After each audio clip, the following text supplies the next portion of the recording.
fantastic. This is GT racing right now. He's got traction, he's got with the outside of both of them! Maloney! Oh, he's taken Anderson! Anderson's up to Oh my god! Big crash! Oh my goodness, half the field's gonna get rolled! SIX very close. These guys are want to make their way through the field very quickly. Oh, here we go! Oh no! That's massive! This is it! This is over! I can't believe this! Oh my god! God, what?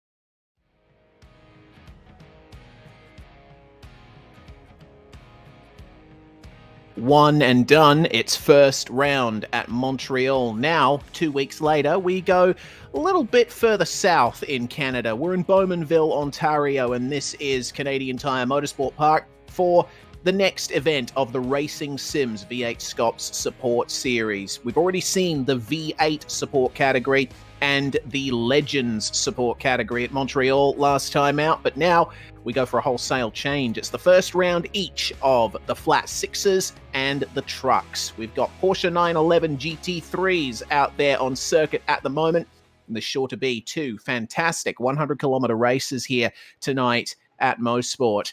My name is Reese Gardner. Joining me in the commentary box is Simon Mazzomo.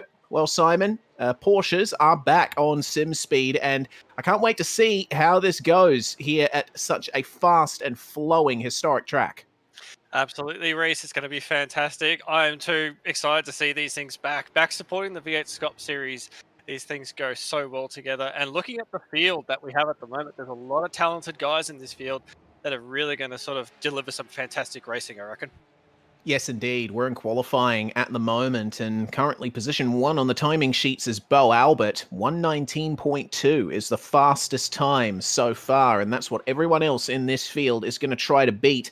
There's quite a good turnout for this one. We have got 24 cars in this session at the moment, as Riley Preston's just gone to P1 on his 5th qualifying lap. 119.1. The times are falling, Simon, and no wonder. The track is a nice and balmy 29 degrees Celsius, which works really well with these tires. Absolutely. A nice, cool track. You know, as soon as you start getting sort of, we speak about a bit over that 35 range, it sort of starts to sort of fall off a little bit for them. But these things, they've been loving it at the moment. But even just looking at those times, it's like the top 8 at the moment within a second. But that pack, that sort of top 5 pack at the moment is really, really close, barely a few tenths in it. So trying to get on pole, I think it's going to be quite difficult. We would have thought Bo Alberts would be sort of the pick of the lot with his pace that he's been showing already. But no, it's definitely not going to have his own way so far as what qualifying showing. Yes, indeed, but we are expecting that there's going to be some close times there. Oh dear, Luke Rosella, unfortunately having his second off of the qualifying session. He had a bit of an incident before we went live, and we got to remind you all that the no escape rule is in force for this particular series, and we've got a couple of drivers joining us on Zoom as well. Bo Albert currently out there on the back straight for Altus Esports, and Bo is pretty handy in the Porsches. Yes, he has just been beaten by Riley Preston, but with that concentration face, I can see he is on his way to trying to beat that time. Yeah, he definitely having a great practice. He come out of the final to the front row. Very fast run, turn one. You carry a lot of pace, and it's all off camber as well. You can sort of see he's a bit bumpy, and the car just wants to go all the way out to the curve. So you just right on the edge. It's well, especially thing with this track, it's very undulating. There's lots of off-camber corners, lots of off-camber corners. You're going to be very confident to let this car slide around and utilise every bit of the track, because as you'll see, it's quite tight. It's quite a tight circuit, even though it's quite quick. So yeah, it's just trying to maximise the lap as much as you can, especially qualifying. Yes, indeed. It's a difficult ask in these Porsches because with their rear engine, rear-wheel drive layout, it's difficult to drive them consistently. You need to have a very specific driving style to get the most out of a Porsche Cup car, because that amount of mass over the rear axle, actually past the rear axle, can make the rear end swing out quite a bit, especially in these fast bends towards the end of the lap. A very aggressive entry into turn 8 through the S's to finish off the lap, keep it tight into the left-hander at turn 9, and then try your best not to hit the curb here at turn 10. Bo Albert avoids it nicely. A little bit of correction over the line, and that is a 1:19.021 to P1 for Bo Albert. Fantastic lap, I have to say. That is a very good lap. Just made that look effortless. You look at his hand movements as he was coming in that final corner. It's just tiny little inputs. There's not a whole lot that's sort of going on. So that Porsche is really hooked up at the moment. That's a fantastic time. Riley's, it was a really, really quick time, but to beat it by a 10th at this stage, yeah, it's a solid lap time. Certainly is. We got news that a few drivers have been barred from participating further in the qualifying session thanks to escaping back to the pits, thus violating the no escape rule. Those are the number 63 of Mark Noble, the 921 of Jaden Mollenhauer, and the number 10 of Brett Hender. Now, unfortunately for Mollenhauer and Noble, they are at the back of the grid. Mollenhauer's run the slowest time so far. Noble hasn't set a time, but Brett Hender has done well enough for P6 at the moment. So he's going to take no further part in this session. He'll be hoping that the drivers don't find more pace behind him as the session comes to a close. Thomas Hinz, though, P5, a position ahead of Brett Hender. This is looking like a 1:19.8 there for Hinsey. That is not matching his fastest time so far, as there's a car going off in front of him there in turn 1. Yeah, you just saw that car going off as well. So everyone's pushing hard at the moment. I think the times will start to come down. Everyone will be sort of getting this into the rhythm as well, and you got to let these tires sort of get up to temp as well. I've heard a few of the drivers saying that it takes a few laps for them to sort of come up and actually get the most out of them. You can't really do the one lap, come out of the pits, put in a solid lap time. You've got to give it a bit of time for it to come up. So you can see that another car spinning once again. So the tyres just taking a little bit longer, a bit of a cool track, just taking that little bit longer to come up to temp. Riley Preston coming out of the final corner. Has he got anything to say against Bo Albert at the moment? It's Nah. A second down. Yeah, I was going to say it looked a lot closer for a second. I thought they would be right on the button, almost challenging for that pole time. But yeah, a bit slower on that time round. He is pushing, though, through the first half of this lap, so maybe Riley Preston reckons he's got a bit more to give in that Evolution Racing Team Porsche GT3. It's been a very nice turnout of liveries over the course of tonight. We're hearing that Preston's fastest lap was on the 6th lap of his run. So as he makes a mistake there at Moss, and wow, that's a very good use there of the static cameras. You see just how difficult it is to recover once you start sliding through that corner. I mean, that just confirms what you were saying just before, Simon. The drivers are having to stay out there for some time to get their tyres in the right range. Yeah, it's one of these things with the Porsches, which personally, I think it's brilliant. It sort of gives you a bit of chance to warm up. Admittedly, I'm not the greatest qualifier, so I like the ability where you can sort of have a bit of time to sort of get yourself sort of worked up, try and get a bit of a rhythm going, and then eventually, yeah, you could use that sort of that 4th, 5th lap. 6th lap is what we're seeing with Riley Preston to sort of get that golden lap in at the moment. So it makes these 20-minute sessions that little bit more sort of yeah, you've got to go a bit quicker than what you normally would. You can sort of take it a bit easy, just work your way up to it. If you've got to give yourself a couple of laps for those tyres to come up to temp, 20 minutes becomes very, very short, very, very quickly. Yeah, certainly does. And I mean, it says it all that we're just coming up on 5 minutes to go in this session. And man, the drivers are all out there scrambling to find some times. We're looking at Shane Best right now. And currently in 19th place. His fastest time is a 1:20.969. He'll be hoping to improve on that, but he has experienced some traffic on this lap, which might have distracted him. Just in front of him there, coming into the final corner, is Jamie McCarran, who's currently P21. Very close between two of them as they cross the line. McCarran is going to set a 22.8. Meanwhile, Shane Best, 1:20.441. That is 3 positions gained. Yeah, he'll be happy with that. Up a couple of spots there, but yeah, I wonder if right at the end of that lap, if it played much of the error wash, if it played much of a factor, or whether it actually helped him get that time out. Having that draft down the back stretch, just give him a few more tenths. So it's one of those things, you can sometimes use the draft to your advantage, but if you get to a corner, like what we got yeses, that bit of aero push can all of a sudden start to bleed away that time that you were gaining from that draft at the beginning earlier. Indeed. Kobe Jones, meanwhile, position 3 at the moment in qualifying. He's run some pretty good times there to start off with. He's managed to split Riley Preston and Cameron Dance. Looks like Nathan Norman moving up to P6 there. 1:19.7, a good lap. Kobe Jones taking a bit of curb there in the final corner, and doesn't look like that's going to work out in terms of time for him. I think he's just starting a run of sequential laps there to try and improve on the 1:19.3 that he has already set. He was going a bit slowly on the back straight on the lap before.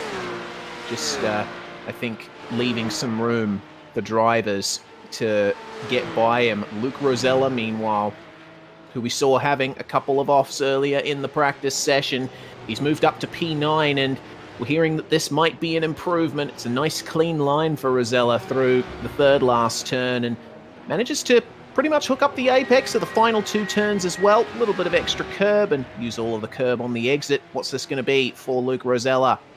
It looks like no time. A slow second sector for him, no time at all, which means he got an off track on that lap. And that's something we haven't talked about yet, Simon. The off tracks around here can be a killer, because Mosport, oh dear, that's damage there for Cameron Dance. He'll have to get that thing back to the pits. But you can see that there's grass all the way around the track.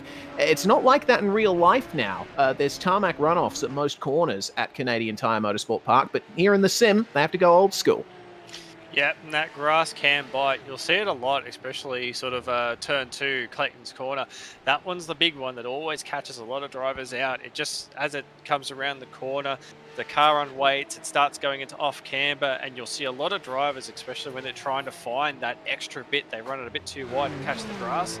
And at that point, there's just no saving it. You're doing the best you can to try and keep it off the wall, because you're carrying a lot of pace, and if you hit the grass and slide and hit the wall, it's going to be a lot of damage. That's probably going to end your race right there and then. So, you know, that's one of the challenges of this track, and they've got those types of corners sort of everywhere you go. So, yeah, very challenging track, and yeah, one that really rewards you. If you get it right, it's a really rewarding place to drive at.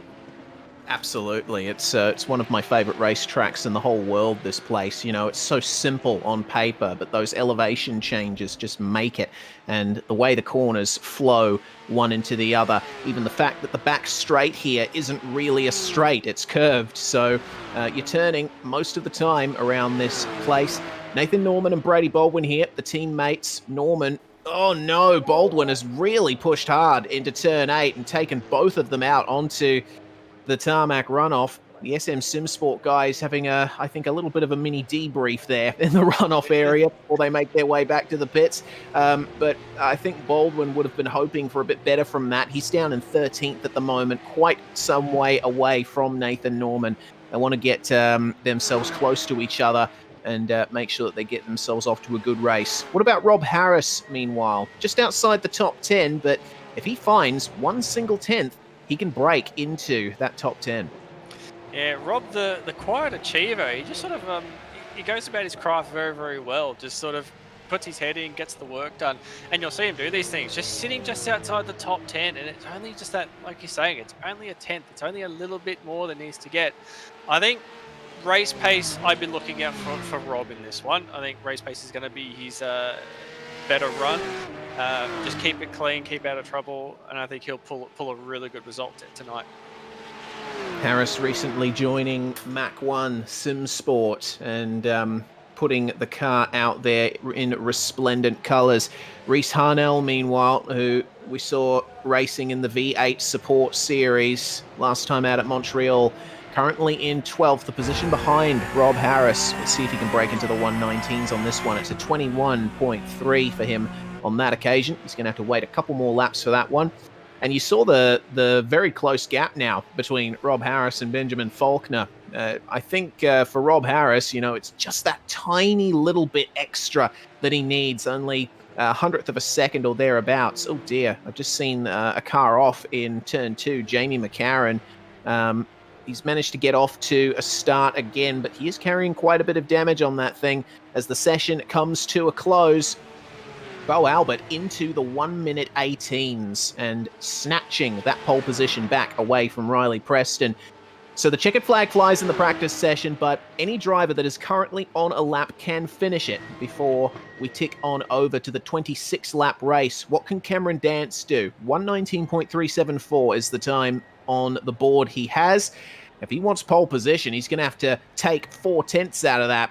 Let's hope that this is a good one here for the Kiwi. A 119.5, unfortunately, 2/10 below what he ran before, and you see he's got massive concentration there on the Zoom feed with mega lean, as we've come to expect from him in the Majors series, but it's going to be P4 for Cameron Dance.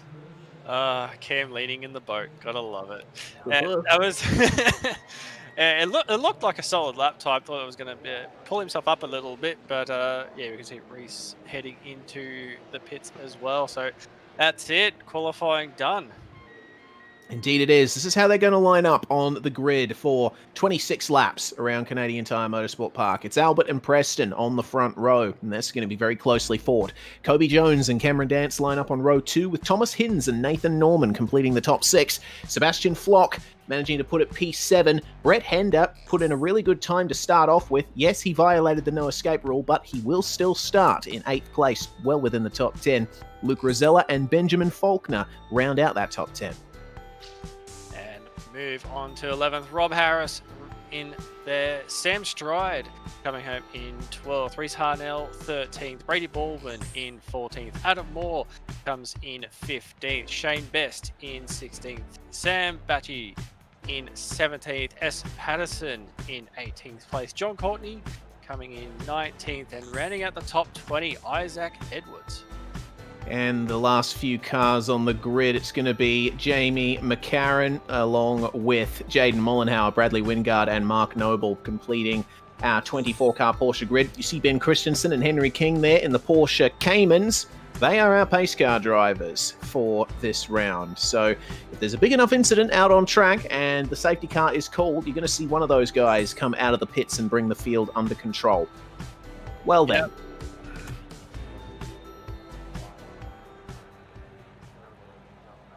Sorry, Simon. Oh, sorry. What? Oh. you were about to say something. No. All good. Sorry. I was just getting a bit out of my coffee before we get into this fantastic race that we're about to watch. Yeah, of course. Yes, you need all the energy that you can for a Porsche sprint race. It's one of those things where there's action all over the place. The drivers fighting their cars as much as each other. The tires are going to be incredibly cold on this first lap, so expect a few drivers to have an off, deal with some understeer coming into these corners. It's all about trying to get as much weight onto the front tires as possible in the braking zones if you want to pivot your way around these corners, but once again, you can't afford to let the rears get too far away from you either. So 20 seconds left on the grid timer, and we're going to get a start for these drivers. Bo Albert there on pole position with the inside line coming into turn 1.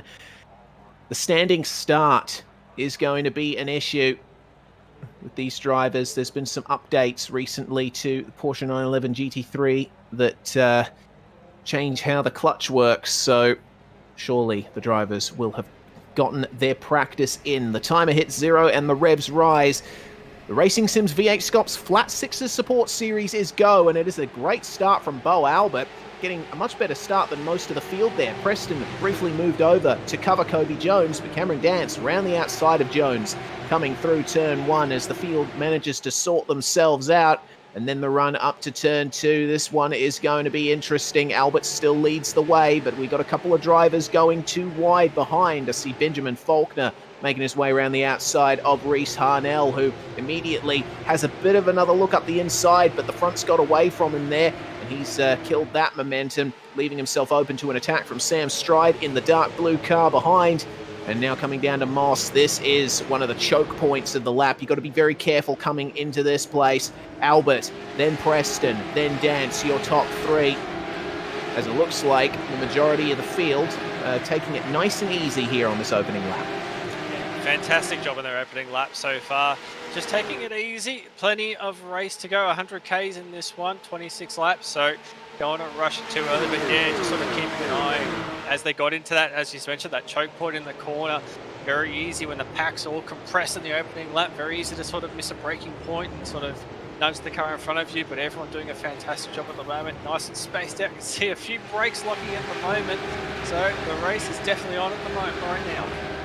Indeed it is, and Albert leads the way across the line up at the front of the field, but here's Mark Noble just outside the top 20. He's looking for a way through there on Jamie McCarran.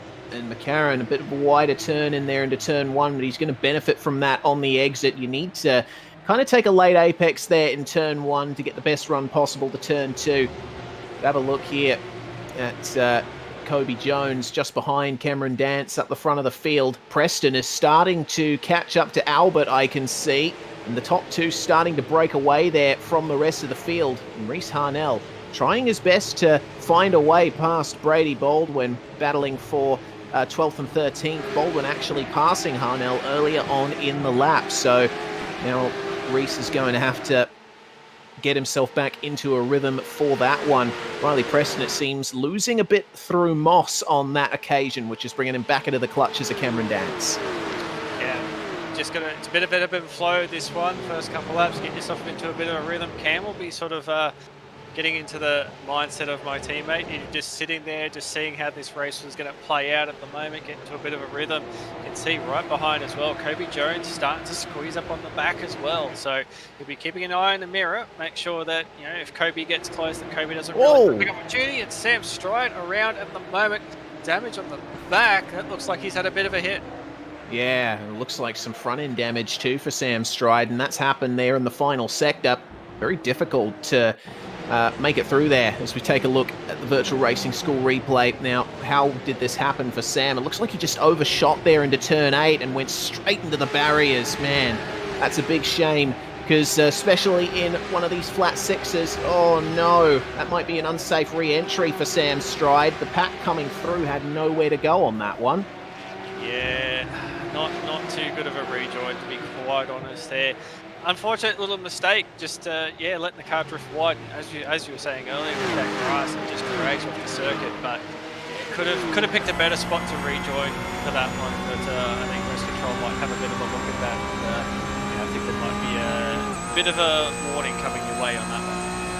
Indeed, right on board with Luke Rosella, who is maintaining his position in the top 10, but he will want to get by Nathan Norman quick and sharp, because everyone in front of him is starting to break away. Sebastian Flock and Thomas Hinz are an extra couple seconds up the road, so Mr. Rosella won't want to waste too much time in getting past Nathan Norman here, because he's certainly looking pacey right now. Yeah, speaking of pacey, I'm just having a quick look up front. That pack, the top 4, is really squeezing in tight again. Top 4 separated by a 10th in lap time, so we'll keep an eye on that one. That'll probably start to develop, but even down the back of the pack at the moment, looking as well, we've got John, Mark Noble and John Courtney as well. They're starting to develop a bit of a battle with Isaac Edwards as well, starting to chime in. So there's battle packs all the way through the field at the moment. Indeed there is, and looking up the front, Riley Preston starting to pile the pressure onto Bo Albert once again. The exit of Moss, though, is where a lot of the lap is defined. It seems that Preston has nailed it that time around, and he is in the draft of the Altus Esports 06. And you see the draft come into play as they come over the crest, just creeping a little further up to the back of Mr. Albert. But it's not the greatest passing opportunity coming into this particular corner. It is possible to fling one up the inside of turn 10, the last corner, if you get on the throttle a bit earlier through turn 9, but Preston obviously too far back to make that work right now. But this top 4, they've stayed incredibly consistent. Albert, Preston, Dance, and Jones. Thomas Hinz is trying to hang on to the back of this with Sebastian Flock, but it seems that these guys are really keeping each other honest. Absolutely. Considering the top 3 that we have at the moment, especially, you know, these 3 are definitely going to be keeping each other honest as well. And you can see, look at their lap times. At the moment, currently, Cam Dance is actually the fastest out of his fastest laps at this race so far. And it'll be all because of that draft that he's got at the moment. And, you know, he's just falling off actually a little bit from Riley Preston as well. So might fall back into the clutches of Kobe Jones again, but I think it's definitely going to be a battle pack between Riley and Bo. They're both set and sort of starting to push that gap out a little bit. Here we are on the backstretch again. As you were saying, the toe starting to play effect, but that straight's just not quite long enough, except now I think it's going to be enough. Riley goes to the outside. Is he going to try and go around the outside? That's going to be brave to try and make that work, but I think Bo will hold it for now. We try switch back again, but no, not quite. He's having a good look. He definitely wants to get past Bo Albert at the moment, but all that little battling has just invited Cam and Kobe right back into it. It has indeed.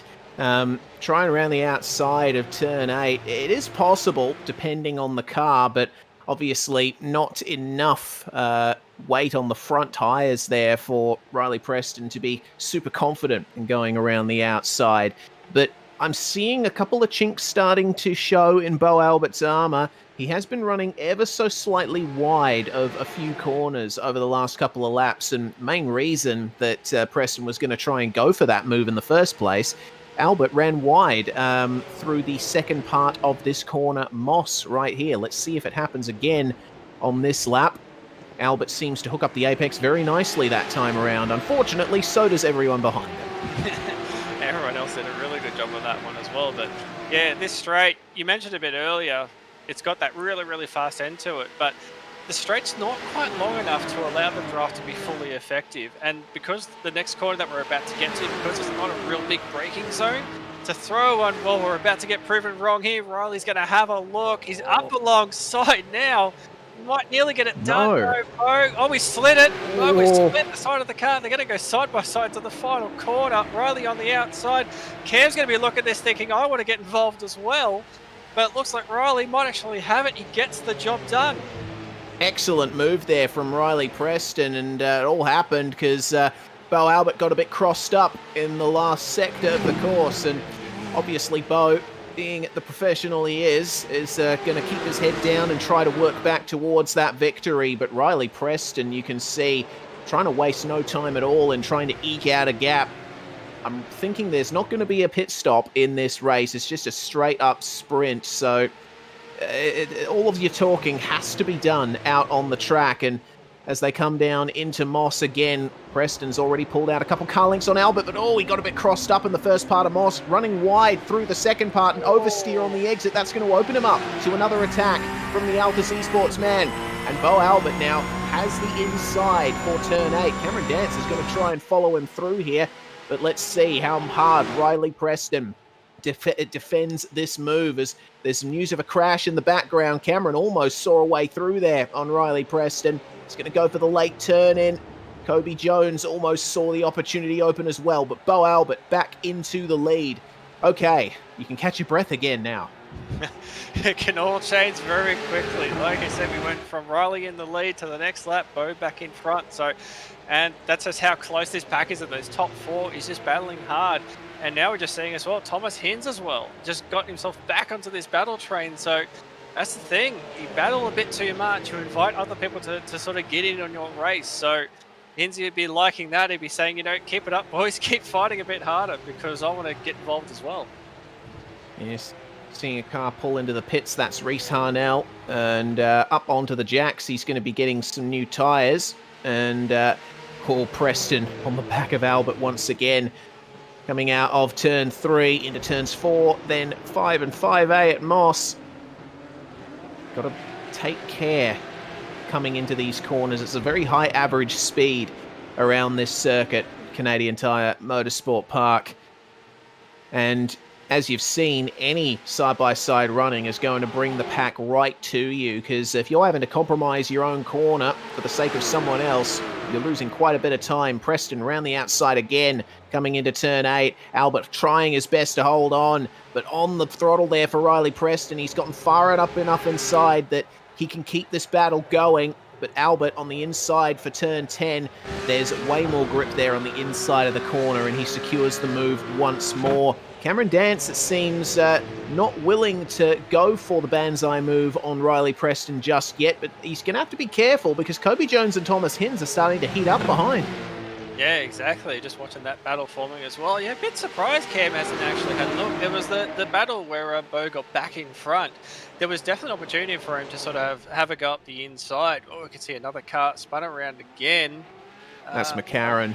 McCarran looks like, again, fortunately getting involved in a little incident. But yeah, Cam's had a few opportunities, but yeah, just hasn't taken them, which is, like I said, it surprised me a little bit. I thought he would have at least had a go and try and get to second, but he's obviously got a plan of his own in his head. He's thinking long term. It's only, only lap 9. There's still plenty of racing to go. Maybe he's going to save his tyres and take the opportunities later on in the race. Yeah, that's entirely possible as it's side by side between Thomas Hinz and Kobe Jones, and Hinz with the run down the straight completes that move, and that was set up all the way back at Moss. It looks like Jones messed up the exit slightly, which allowed Hinz to get by this top 3 then. Now separate from that 4th and 5th place battle, and Thomas Hinz will be hoping now he's ahead of Jones, he can jet up to the back of this top 3 and try and make something work for this race victory. Coming around to begin lap 10 as we take a look at the virtual racing school replay. What has happened back here in the background? That's the number 7 of Brady Baldwin down at 16th place, and this is the crash that we were talking about just earlier that we missed, but here's what happened. Coming down into Moss, Baldwin, a bit too much oversteer there, coming through the first part of Moss, and then right on the apex. The other drivers didn't have many places to go. Looks like Reese Harnell was the one who came off second best, and that's why we saw Harnell in the pits just before to get that damage fixed. Yeah, that hit would be giving him a fair bit of damage. It was right in the front corner too, so he'd be experiencing a little bit of probably right hand down or something like that. So yeah, unfortunately for him, that's going to end his race. And we could see that battle happening again as well. Hinz and Jones going for it. Looks like Kobe Jones is going to get the spot back again. So, and again, looks like Riley Preston going for another move on Bo Albert's going right around the outside, defying the odds, trying to make that work. Didn't work before, Riley, but he thinks he can do it again. Bo is just going to keep the nose in front. Will take the line back. He's going to try and switch back with Cam in the background having a look as well. This front 5 just will not stop battling with each other. They want to get in front. They want to get at positions as much as they can already. Yeah, it's fantastic battling we're seeing up at the front, and the Preston's problem here is that Albert is wise to what he's doing, protecting the inside at every opportunity. Cameron Dance took a little bit too much of the inside through turn 2 there. That's compromised him slightly. But where Preston really wants to be is on the inside for turn 8, because he can hold it around the outside in turn 9, keep the inside for turn 10.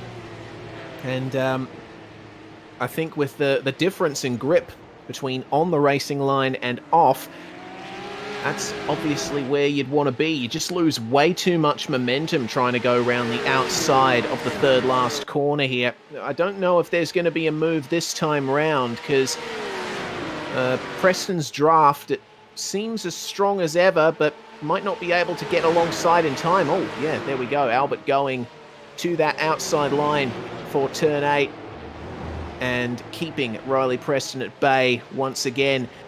I tell you what, Kobe Jones, after having repassed Thomas Hinz, has dropped him by a fair margin. You can see just behind the top 3. Thomas Hinz is now a couple further car lengths back. He'll want to try and recover some of that pace in the last half of the race. Yeah, it definitely looked like his pace was picking up. He was dropping off a little bit at the start, but the pace was definitely sort of coming back for him. So, yeah, hopefully he can regain some of that and get back onto this battle pack. You can see further back, Rob Harris at the moment started just outside the top 10. So he's already got himself up inside to 9th place. And that little battle pack is forming as well for that position just inside the top 10. So you can look back at the front. Bo and Riley still going for it at the moment. You can see as they run up into Moss Corner. This is where the position, the passes are being set up here, as we could sort of been seeing the last few times. If they get a really good run through Moss, they'll have a go once they get up towards the S's. But this straight at the moment, is Riley close enough? I think he's close enough again to have a look, but he's going to go for the outside. And as you said, Reese, if he goes for the outside, he's not really going to have an opportunity, but he's still going to go for it anyway. Bo comes across to try and close it up a little bit. Riley just keeping his nose in there. He's further in front than what he's been for a while.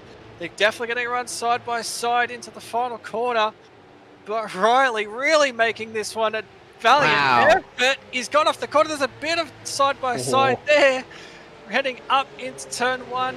Bo just getting the nose of the car back in front, but Riley's actually going to have the inside line for turn 2. This might actually be his. They're going to run side by side into 2 as well. But looks like Riley gets it right in the end. Absolutely does, but Albert immediately with another look up the inside forces Riley Preston wide through the right-hander of turn 3, and a bit of contact again between them. And it looks like Riley's picked up a little bit of damage from that one. They won't want to get in each other's hair too much because, once again, Kobe Jones and Thomas Hins have put themselves right onto the back of this train. And Cameron Dance, who we're right on board with, has got a front row seat to all of this action. And he's had no opportunity to take advantage of any of this. Bo and Riley pushing each other so hard, it's effectively just them in the top 2 battle and effectively no one else behind them. But as we look at the move once again, Bo Albert defending from Riley Preston into turn 8, and Preston backs out of it. He's going to have to wait for another lap for that one. But this battle, I think we're going to see this until the very end of the race, and it's going to get a bit more complicated for these guys pretty soon because they're going to start running into traffic. They got Jamie McCarran, who we saw spinning earlier. He's still circulating at the moment, albeit with a very damaged and slow car. So these guys are going to have to be careful when they eventually come up to him. They're approaching him at a rate of knots. Goodness me. Yeah, Mid checking his mirrors at the moment, be getting the blue flags any second now. So it's a bit of it is a tough track for lap cars. Bo's got a he's lost the rear. Oh no! And that's all of the top 5 spun or off the circuit. My goodness. They all have to get back going, and the big profiteer from this is going to be Luke Rosella. He's just gained 4 positions out of that, and Thomas Hins has found himself into the lead. Yeah, just noticed Cam Dance also spun, trying to get back onto the track, trying to get on as quick as he could, had a second spin as well, so he's going to fall back, but Bo's crabbing. There's a lot of damage on that car at the moment. That thing is going to be really difficult to get back to the pits. That is just set this race off.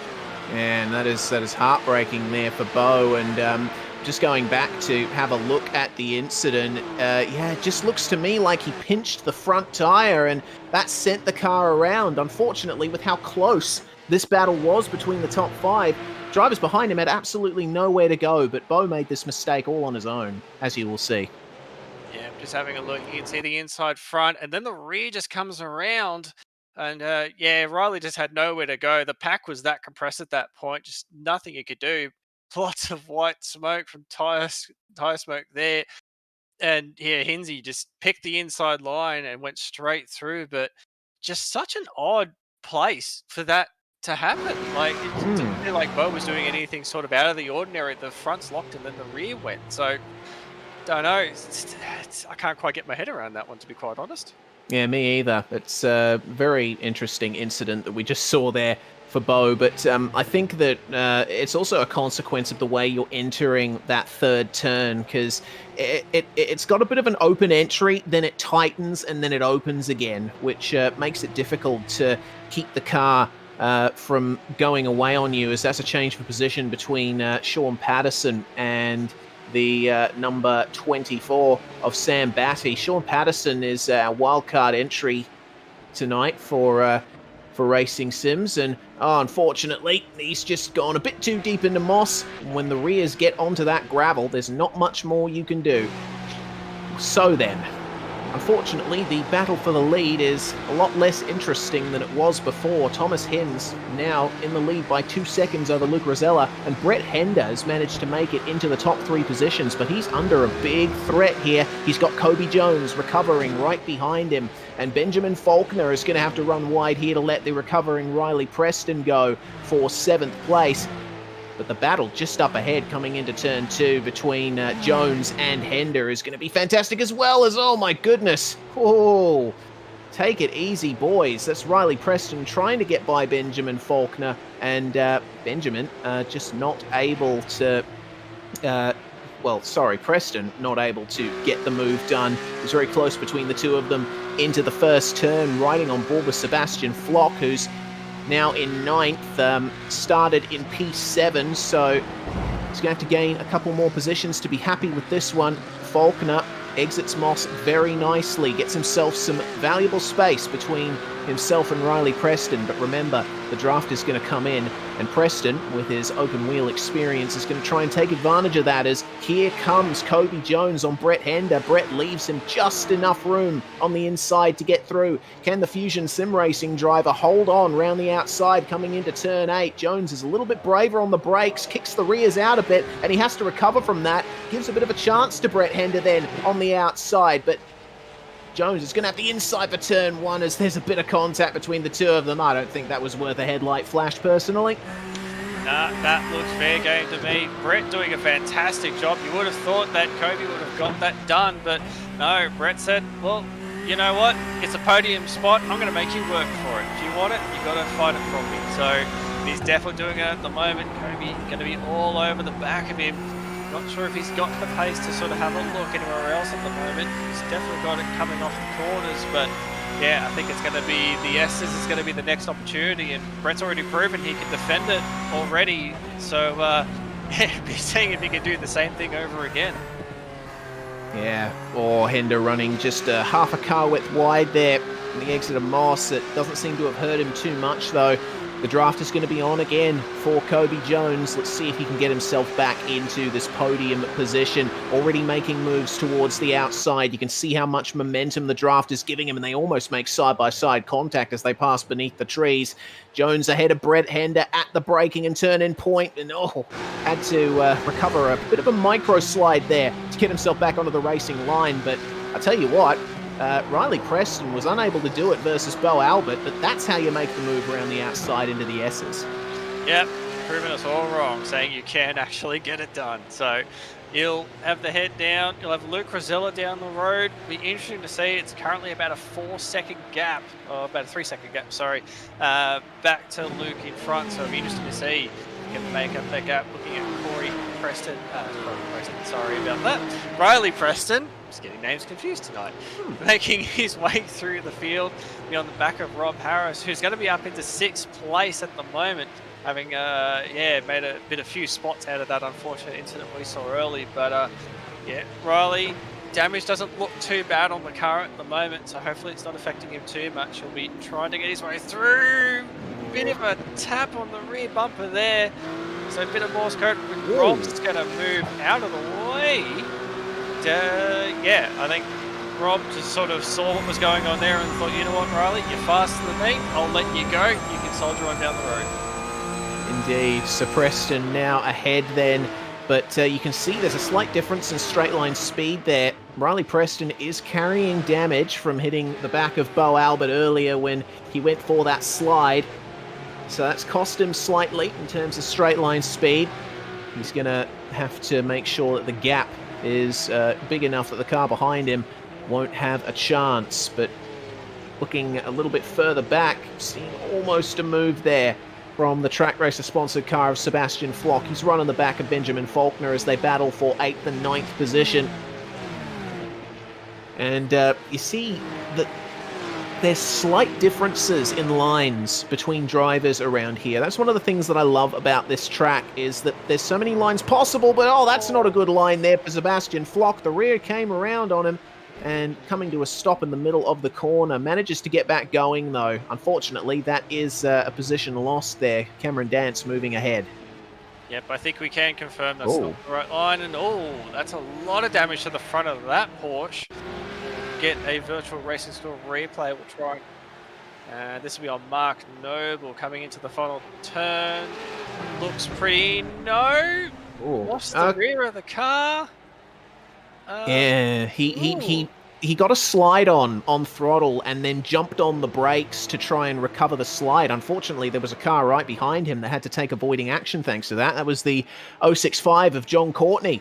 So Courtney, I think, has managed to get away with that. I don't see any damage on his car, so I think he'll be wiping his brow of the sweat and going, phew, thank goodness for that. Yeah, definitely. He's trying to sort of get a view on that one. And around to Noble again going around. So tonight. Not going too well. We'll get another quick look at a replay about that one. See what's going on. Heading up to turn 4, heading up towards Moss. You can see that front bonnet there a bit bent up at the moment, which won't be helping things. Heading into Moss. Looks like the car just goes a bit wide onto the grass. Yep, thank you very much. But nice gentle slide, can just keep that going again. But yeah, obviously that damage on the front of the car be playing havoc with the aero, so we'd be able to carry that pace into that corner usually. Wouldn't be able to do it so much now. So yeah, unfortunate effects of damage to these cars. Yeah, it also shows the approach you got to take to Moss. It's got an open entry and then you're slowing down the whole way through. You can push hard through the first part, but as you saw with Mark Noble, doesn't work out as Riley Preston here continuing his recovery, trying to find his way past Nathan Norman. Had the draft down the back straight, but Norman just able to place his car in the right position to keep Preston behind. And thanks to the nature of this circuit, Preston's going to have to wait a bit longer for another chance at a move. Really, I guess you can make passes at pretty much every corner on this track, but you need to have a significant overlap and some really good pace versus the car you're trying to pass. If you're really close like this, really your only chances are if you nail the exit of Moss or try your best to get around there in the lap-ending S's. So, oh dear, that's another car spun. That is Shane Best, who's unfortunately come around at turn 3, and looks to me like he did that on his own, as it's on for second and third, Kobe Jones and Luke Rosella. Now this could get spicy.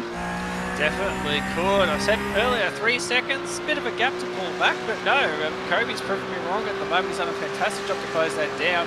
He's definitely got the draft at the moment. Luke staying out wide. He's not going to defend this for the moment. Kobe's going to get the inside run. Luke grabs the brake a little bit early, lets Kobe through. So that's going to be up into P2 for Kobe Jones now. He's got 2 seconds down the road of Thomas Hinds. Now we know Kobe had a little bit more pace earlier over Thomas, so we'll see. We've got currently looking at about 5 laps to go. Not sure if you can pull down a 2-second gap, but no doubt Kobe is going to have a serious go at it. Yeah, absolutely. He is still running faster than Thomas Hinds. As here's Riley Preston then making the move on Nathan Norman. And that's another round the outside move there for Riley Preston. Awesome to see, trying his best, but managed to go for the late move. A big dive at the final corner, and that's what I was talking about before. You get on the throttle a bit earlier, you run wide through the left-hander. It puts you on the inside for turn 9. Preston making that work very well. In other news, Sean S. Patterson has had a bit, Stuart Patterson, I believe is his name there. He's had a bit of a spin coming out of turn 2, but he's managed to get it back going again, albeit at a slightly reduced pace. So then, coming through, the 921, that's Jaden Mollenhauer on the back here of Brady Baldwin, the second SM SimSport car, teammates to Nathan Norman, and Mollenhauer running a 21.0 on the last lap versus a 21.4 for Brady Baldwin. So Mollenhauer has the pace right now to make this work. Yeah, be a bit of a battle that will form towards the end. So you're trying to be sort of down the back a bit, but it's still a position that's worth fighting for 13th, 14th. So having a red hot go at this one. You can see the draft working beautifully there, helping close that gap up a little bit more. But won't be an opportunity there. I think he'd just be sizing himself up for the run-up to the yeses next time around. That's the thing. You sort of, yeah, you can make the opportunities wherever you want if you can get the job done, if you've got the overspeed. But a lot of time you just sort of find yourself sort of setting up for that run up into the final S's to get that job done. Riley Preston with his head down at the moment is going to have Brett Hender in his sights. Try and get back onto been looking to try and get back into 4th place. This has actually been a fantastic drive back from Riley Preston. So, you know, a few more laps to go.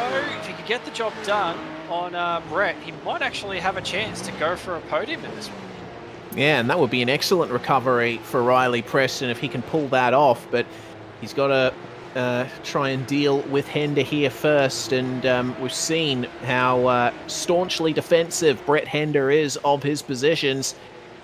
Coming into turn one, though, Riley Preston using all of the road on the entry, just on the verge of taking his rear end for a spin. As a bit of a look at turn two. Fastest lap on that lap as well, a 1:19.2. Finally pips Cam Dance to that one, and has another big look at turn three, but cannot get the momentum.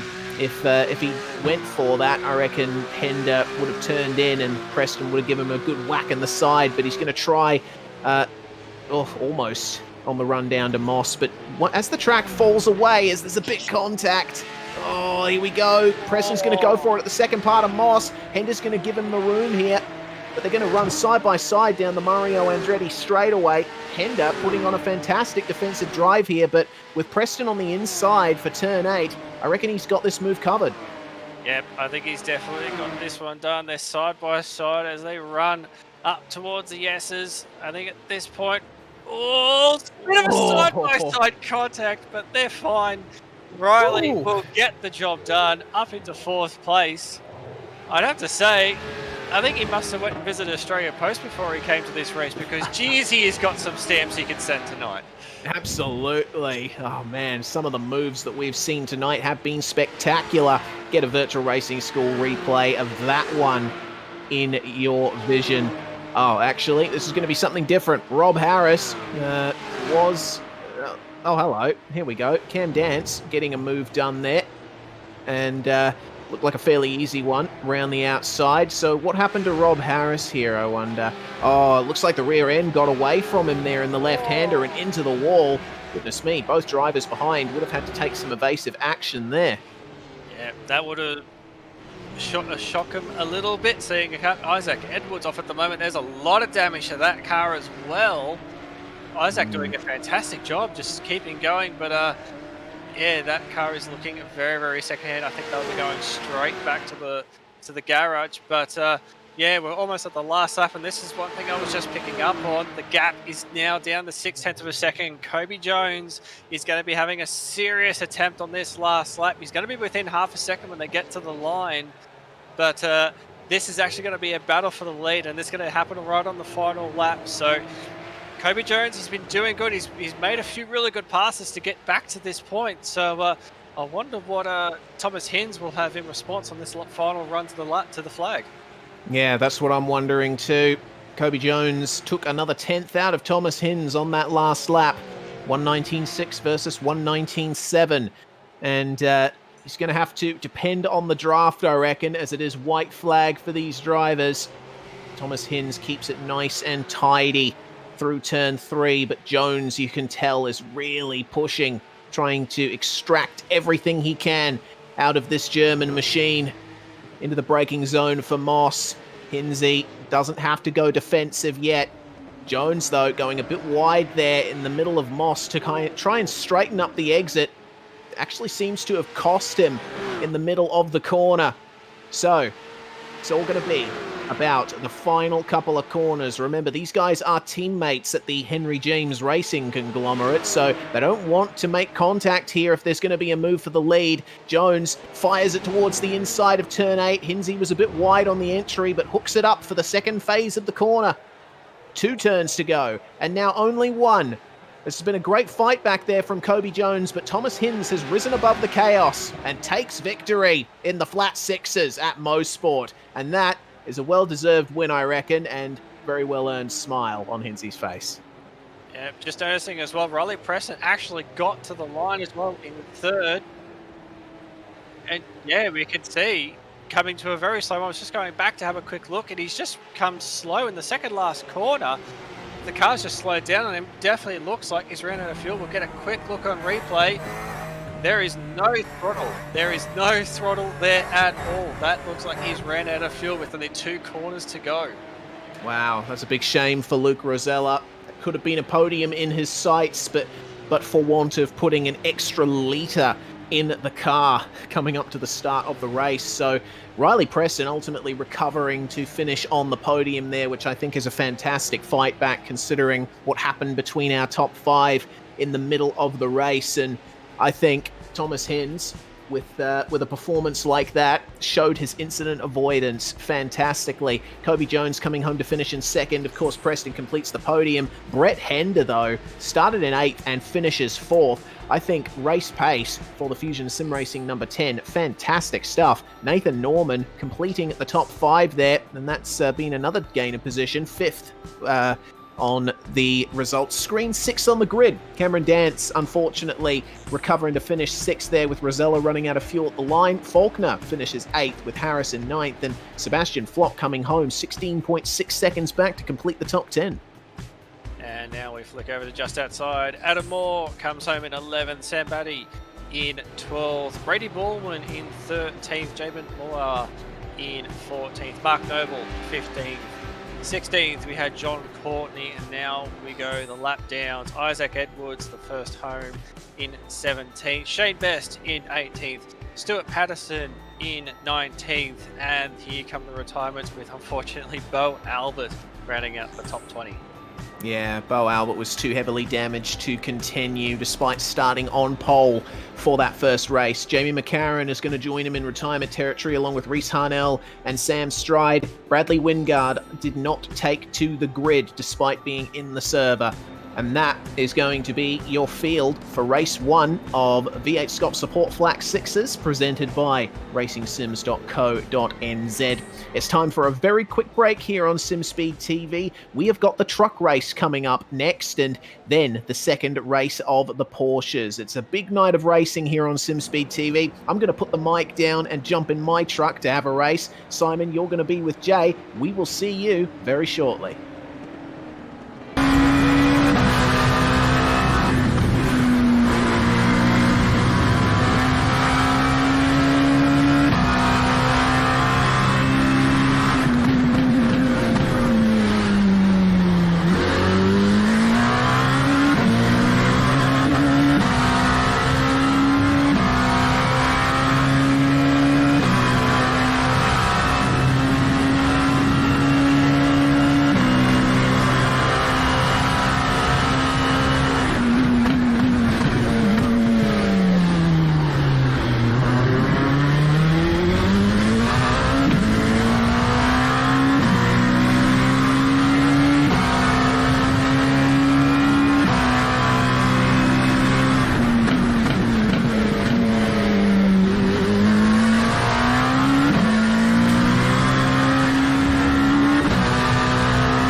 Fantastic. This is GT racing right now. He's got traction. He's going the outside of both of them. Maloney. Oh, he's taken Anderson. Anderson's up top. Oh my God. Oh, big crash. Oh my goodness. Half the field's going to get rolled. Second very close. These guys I want to make their way through the field very quickly. Oh, there we go. Oh no. That's massive. This is it. This is over. I can't believe this. Oh my God. God, what?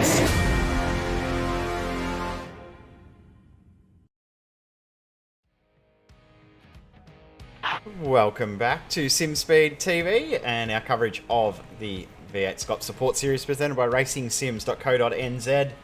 And we were about to go into qualifying for the truck race, but something's happened to the sun and it's magically disappeared behind a whole heap of shadows and almost imploded on itself. So looks like we're going to have to relaunch another server and get some proper lighting out. But one thing I do want to talk about is how cool was that little lad that we just saw? Hockenheim, now officially as part of iRacing.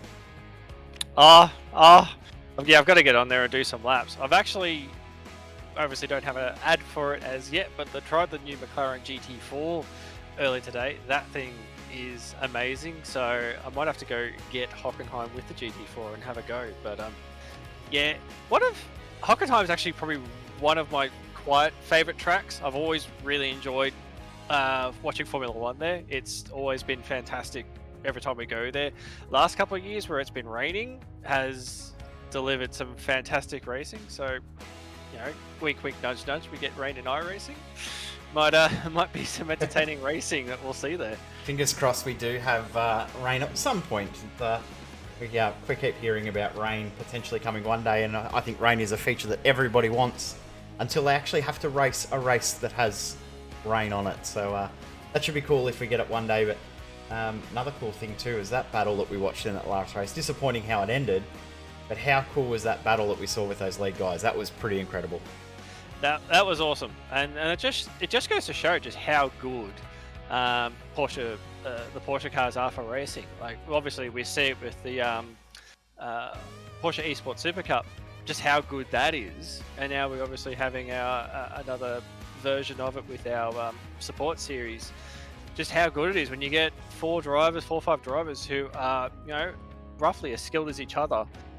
You could deliver some fantastic racing, and yeah, just unfortunately it was a bit of a hardware glitch that we heard from Bo. Yep. That just sort of, for some reason just spiked his brake pedal to 100%, which we sort of, like recently I looked at that and I thought, that's just very odd. It's very uncharacteristic for Bo to sort of make that sort of mistake. And when you see a front tyre lock and then the rear just sort of slide like it didn't make a whole lot of sense to me. It felt like something had just genuinely gone wrong in that instant. So now that we've sort of had that clarified that it just was a bit of a hardware malfunction that caused that, it's probably the hardest thing. Like, you know, you make a mistake, you could sort of rationalize it and think, you know what, I did that wrong, I can rectify that for the next time. When you're next time in that situation, you can make amends for it. But when it's a hardware failure, it's out of your control, you kind of feel a little bit more dejected about it, because it's like it was out of your control, there was nothing you could do, and you're sort of left to pick up the pieces afterwards. And yeah, Bo will be fine. He's a solid driver. He's been through this before. He'll pick himself up, and no doubt he'll be down the back of the pack for the next race. But no doubt he'll do an amazing job and drive through the field, as we hope. Well, yeah, he's already talking up what he can do from back there, and you know, try and salvage some points. I think the biggest thing that he's going to be hurting about, as you said, the fact that he did nothing wrong to cause the issue. But the other part of it is that his rivals, who were also involved in the accident, were able to recover, and he wasn't. So he's going to lose a big chunk of points to those guys around. I don't believe he hit 50% race distance either. So no, he was 11 laps down, so he would have got 50%. So I believe he'll still get points. But yeah, the fact that Riley Preston got himself back up into P3, P4, up the top, and he didn't get really any points at all, really is going to hurt. And could be a big factor coming later on in the championship when we do go to Hockenheim and have our 3-hour enduro to wrap up this season in November. Yeah, that's it, and it's a long championship as well, as you're mentioning. So, you know, that mistake there, we talk about a lot in the actual SCOPS series, because obviously SCOPS running over, I believe it's 17, 18 rounds this year. You might be able 15, to always 15. Yep, running always 15 again. Yeah, always 15. Okay. 3 years of doing SCOPS and I'm still learning stuff. Yeah, always 15. We have changed a couple of things with the schedule this season, though. We've brought the Enduros to later in the season, less races after the Enduros, and the whole season will finish earlier. So that's probably why it feels like there may be a couple more rounds. But yeah, 15-round season once again, 3 Enduros. But yeah, a long season, as you said, but the one thing is that the points that you lose early on in the championship can hurt you down the line, because your opponents already know your weakness, so you do potentially lose a bit of ground. And I must say, well done to whoever controls the sunlight in Canada, because the sun has come back out from behind whatever void it had disappeared into, and we have qualifying just getting underway now. The Wizard in the Sky, we'll call it that one. So the Wizard in the iRacing Sky? Wizard in the iRacing Sky. Who would be the Wizard in the iRacing Sky? If we had to think it was someone. I'm not sure who works in that art department. Oh well. Whoever the wizard is, they've done a fantastic job. Now, of course, this is the second round of V8SCOPS, the second weekend of V8SCOPS supports. This is the first time we're going to see the Pro Trucks as part of it. But this, in conjunction with the Legends, forms a singular championship, being the Trucking Legends. So they are scored separately and as a combined championship, which is sort of a bit unique. It does help those guys that are a little bit more all-rounders in regards to what they can drive. If they can drive multiple cars well, this is a championship they are really going to be big contenders for. Yeah, and we obviously see that with this truck series, these things are fantastic for racing. We see it with the showdown series that we have on Tuesdays. You know, these things are fantastic. You can go door to door with them. You can biff and barge a little bit, as long as you're not drilling the person in front of you.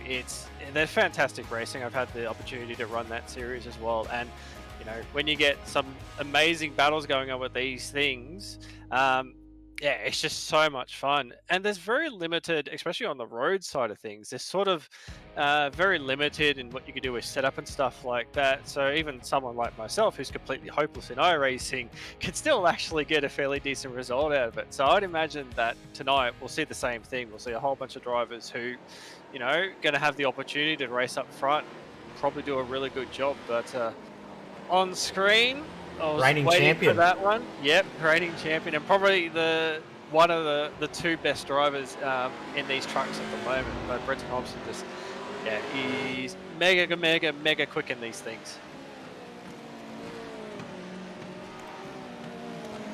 Yeah, so talking about what Hobson won, that was the Pro Truck Showdown, as you just mentioned, which we have here on Tuesday nights, and we raced the Pro Truck in a heat format, usually a 5, 7 and 9 lap race over 3 consecutive races, progressive grid, and from there the winner gets crowned based on points and results. And Hobson pretty much dominated every round of that championship. Even on his bad rounds, I think the worst result he had was a 3rd or a 4th, so he did very well. And a little bit different here though, because the setup will be very different, because it's a different setup way or design from what he would be used to. But I don't think we've ever done a pro truck race at Mosport before, so this is going to be very interesting.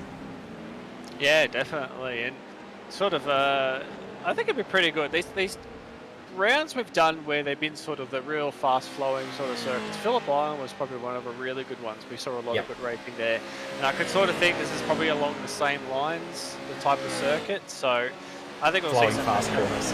Yeah, exactly. That's it. So, you know, I think we'll see some fantastic racing. I think we'll probably see Glenn Postlethwaite as well. Probably another one to mention. Yep. Obviously, fantastically quick in that series. Definitely could have definitely had a run at the championship, but unfortunately had a few races that didn't go his way. See Hobson ducking into pit lane for the moment. So qualifying is on at the moment, but we're winding down the clock. It's been a little bit of more of an expression session that I've sort of noticed. Everyone getting sideways, not really focusing too much on putting down a time. So, and speaking of, there we go. Brenton Hobson on top, and Postlethwaite coming in second. There you go, Reese. Second. And Reese Gardner. Yep. Our man Reese, P3. Yep. He is listening into us as well. Yeah. So he can hear us, but nobody else can hear him, and there's some potential for that to be a good thing down the track, because we've seen how bizarre these races can end up. So hopefully for his sake it goes well, but we will see, as we've got 2.5 minutes left. Only a 10-minute qualifying session. Very tough to get a lap in, because these things move around so much. I don't know if that's generating heat in the tyres or just having a bit of fun. Either way, it looked good. The way these things move around so much, it does make it difficult to make sure you stay on the track perfectly. You can very easily get those 1x off tracks. Yeah, very easy. The one thing I learnt when driving these things is throttle control is the big thing.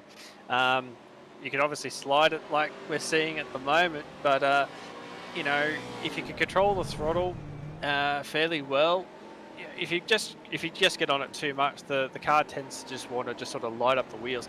Like, they've got so much torque that as soon as you get into the throttle, the wheels just sort of light up straight away. So it's kind of, you want to try and get the car off the corner as straight as possible and not overuse the tires too much. So it's a bit of a delicate act, and it actually kind of likes to be turned on the throttle as well. So you most of the time you just kind of feel like you're just dancing on the throttle the entire time to try and get the pace out of the thing. So just watching Daniel Stevens at the moment doing a fantastic job. You can see on screen just balancing the car through these last couple of corners. Looks like just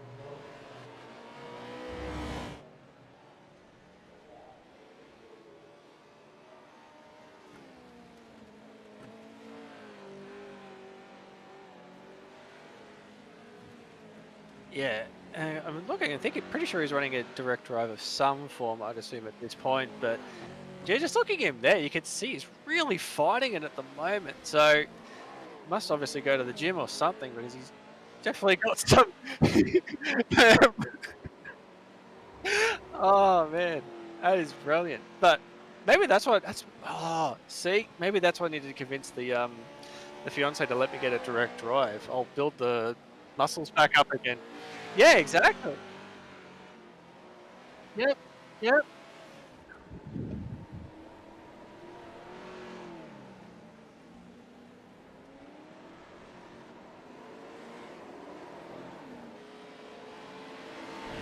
Cut away from Dan's awesome onboard. I do love watching Dan Stevens over the shoulder view, because that wheel work, we see it when we do the majors with the oval stuff. His wheel goes off its head sometimes. Hobson is going to go better on this lap, and he does. That was a lot closer than I thought, but he did improve. Was that by 0.005 of a second? Yeah, it wasn't much in it. And Glenn Postlewaite, like, even he's going to go faster too. So this will be interesting to see how this goes, because they're only purple middle sector. 0.06 purple middle sector. This is going to be close.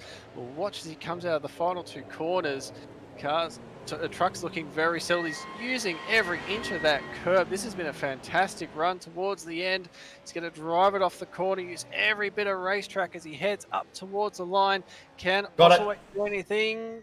Yep, looks like he's got it straight to the top by 0.8.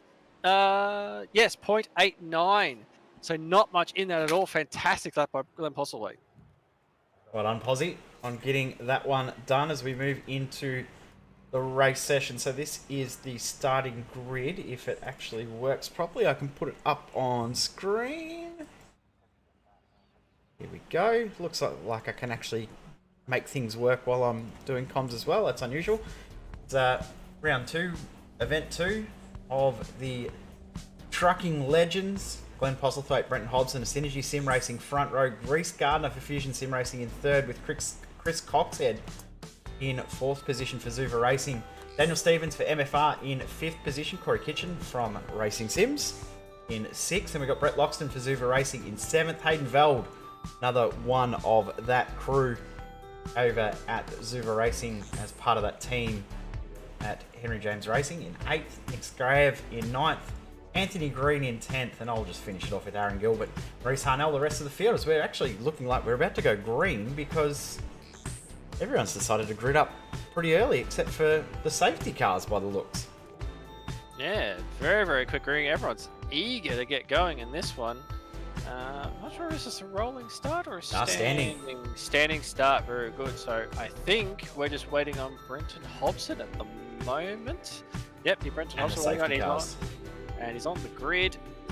We'll have to wait for the time, because the safety cars, manual safety cars, of course, in this series as well, as we have in the full V8SCOPS series. The support series running the exact same rule set.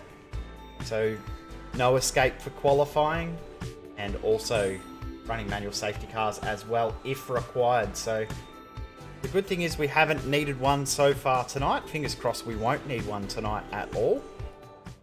And it would be a bit painful if we did get one in this race, because very short, only 10 minutes. So it won't take long for that to go. It's around about 7 laps of racing. That will fly by as here we go. Green flag is about to fly. 7 laps, 10 minutes on the clock. Hobson at the front of the field, and he's jumped! Whoa! Hobson will get a black flag And this is not the start of the season that he would have liked for the trucking legends. That is not good at all, but as they head into turn 1, we can see the back pedal down the back is kicking off at the moment. Anthony Green, Brett Loxton getting into it. You can see Hayden Bell trying to take an opportunity to go up the inside. There's a bit of contact, just forced someone a bit wide. Just having a quick look who that was. Couldn't quite get it. They're side by side contact, left, right, and center, as they're trying to sort themselves out. But yeah, it's all on at the moment. You can see Nick in this battle pack. There's a few cars behind as well, still battling. There's a bit of drifting going on as well. So these trucks are going crazy on the first lap. But yeah, that is not going to be helpful for Brenton Hobson as well. He is just taking off into the distance, but definitely going to have at least a drive through for that jump start. Yep, he'll probably come straight down the lane.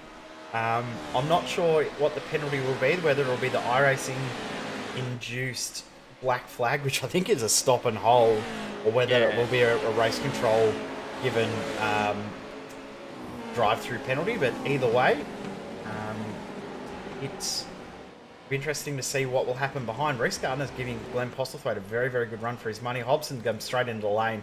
No point fighting that. He might as well come in straight away and then try and get as much time back later on in the race. So it's now down to Postlethwaite, Gardner, and Chris Coxhead as well, also keeping Reece Gardner honest there. Daniel Stevens in a secondary pack. He's got Hayden Veld right on his tail here. And Hayden Veld has one of the best liveries we've ever seen for the Pro Truck, which is his meme livery that he runs. I don't know if he's got a different livery for tonight, but that's what he's running for this now. Too bad if he's not. Well, wouldn't expect any different from Hayden, but good thing his driving's better than his paint job. But yeah, bit of a battle going here. Daniel's, as we say, Daniel is actually really, really good in these things. You can see him on the screen at the moment.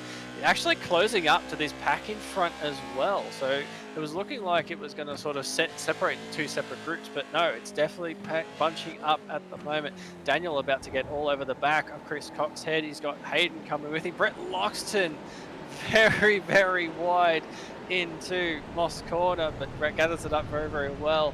So this is going to develop into a fantastic little battle pack. You can see a few battle backing as well. We can also see Nick Skrayev as well battling with Corey Kitchen.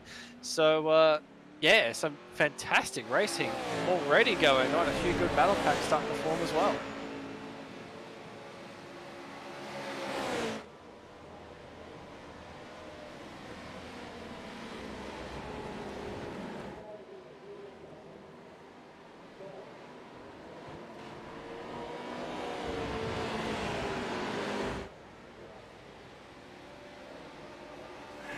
He'd be devastated.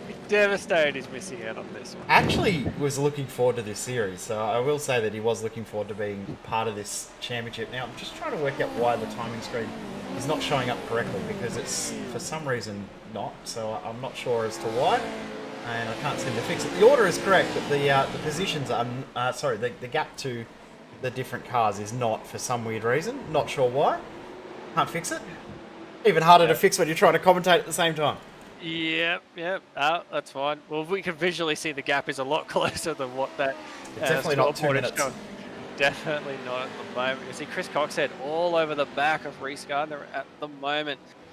So Reece running very wide there as well. That's allowed Chris to sort of have a bit of a look. But Reece getting a very good drive off the corner. Yeah, he just shot out of that corner fantastically well. So I don't know what the draft is going to be like for these trucks as they head down I can't remember the name again, Murray Dreddy straightaway, heading up towards the yeses. The draft is definitely playing a bit of an effect at the moment. Chris just running one wheel into the dirt. You can obviously do that with these things. He's getting his nose just up the inside. He's going to have an opportunity to get past. Doesn't look like it. They're going to stay nose to tail. Daniel Stevens in the background having a bit of a look as well. This battle for second, third and fourth, it is going off at the moment. We've only got about we're just about to hit the halfway point. And yeah, this battle for the final couple of podium spots is definitely going to keep going. And there goes Chris Coxhead. Will go through into second place. Oh, nice little bump back from Reece Gardner though, and Now here comes Daniel Stevens. Now, for those of you who are new to watching this sort of racing and haven't watched the Pro Track Showdown, if you look closely under the driver's door, under the driver's window on that Liquid Moly truck of Daniel Stevens, you notice that there's some sausage rolls on there. Alright, every single time that Daniel Stevens has been flipped, pushed over, turned over, bumped out of a race and rolled it, he has added a sausage roll to the side of that truck. I can tell you that there's 11 on there at the moment. I was just having a quick look There they myself. As well as I think it might actually be more than 11. He might have added one since the other night. There is a lot of sausage rolls on that. That's door only for at one the moment. season. Oh man, that is something. Gotta love those sorts of things when you can actually sort of have a bit of a laugh about those sorts of things that happen. But that's the thing with these trucks, you know, it's all about having a bit of fun, having a bit of a laugh about it. You can see Reese now going on the outside. We saw Riley Preston try and do this in the Cup cars. Can you do it in a truck? The nose is just there. Oh, a bit of a bump from Daniel Stevens just to give him a bit of help along. Daniel's going to go down the inside. Is he going to have enough room? No. Reese will hold on to third place. Chris Coxhead very sideways out of the final corner. Hayden Veld wants to get involved as well. This battle for the final couple of podium spots is insane at the moment. They'll fall in single file. You can just see as well Brett Loxton, who was getting dropped a little bit, has now found himself back into this battle as well. So this is about a 5-car battle for the final couple of spots on the podium. Nick Skrayev just got past Corey Kitchen and gave the spot straight back as well. So we come back to this battle though, because Daniel Stevens, Hayden Veld, they're fighting hard. Reese Gardner, Chris Coxhead, they're fighting extremely hard. All while they're fighting, Loxton, as you said, closed up a fair bit fairly quickly. But they're not really making inroads on each other because they're all just holding each other up rather than actually being able to pass. The only one that's making any inroads is Posy at the front. This is an incredible little battle. I love the drifting through moss. This battle is fantastic. I'm enjoying this one very much. But yeah, Posy's just gone, you know what? Nah, I'm fine. I'm going to just check out of this one. You guys can keep battling. But there we go again, side by side. Reese trying to go around the outside. Obviously studied the Cup race very much. He wants to try and replicate the same thing. He's got the nose in front. Daniel in the back having a look on board at the moment. They go side by side. Reese keeping the nose in there at the moment, but Coxhead's getting the power down. There's the bump again. He's trying to help Reese to get that job done. They're going to go side by side into the final corner. Very, very wide for Reese. He's going to have to hold on to it. Bit sideways. He's going to drop a spot. Daniel will go up one. Hayden Veld will also have a look as well. He could lose 2 spots out of this one. He will. And then there's Brett Loxton as well having another look. So just like that, 2 spots off the podium. Now we can see Daniel going to be having a big look at Chris Coxhead, but you can see Brett Loxton as well having another look. So no matter where you go, this battle is just continuing in some way. This is a fun fight. We've seen... Everyone keeps saying how bad the racing is at Mosport. Mosport sucks, the racing sucks. This is 2 races in a row. We've seen some unbelievably fun racing. Anyone that says that Mosport sucks for racing needs to come and watch this tape. We've had a great night so far, and we've still got more racing to go. There's another little bump there between Veld and Stevens. Yeah, fantastic at the moment. You can see Veld and Reese Gardner going for it as well. Reese was trying to take the opportunity because he's got a very compromised run off the corner. But now in the draft, what's Reese going to do? Is he going to have another look around the outside? He's going to try and go to the inside. The draft is really helping this on at the moment. Reese pulling the nose out, wants to have a bit of a look, decides not to, sits in behind. Now as they run into the S's, haven't got much longer left in this one. I think it'll be last lap when they get to the line. So Posy on his way to start the final lap. Daniel having a look. He wants to try and get up in a second, and Reese giving Veld the big push along, trying to get up in front as they head into turn 1. This is the last opportunity they'll have. Reese again having another look. He wants to get back up to the podium. He was there before. Sideways out of 1. Holds on to it. Oh, this battle is going to go right down to the wire. Reese has run very, very wide. He's actually going to lose another spot out of it. That's unfortunate. Just carried a little bit too much patience at the corner, but we'll gather it back up. He's not going to fall off this battle pack, so can still get a spot back. But this battle between Stevens and Veld at the moment, I think this is going to be the one to watch.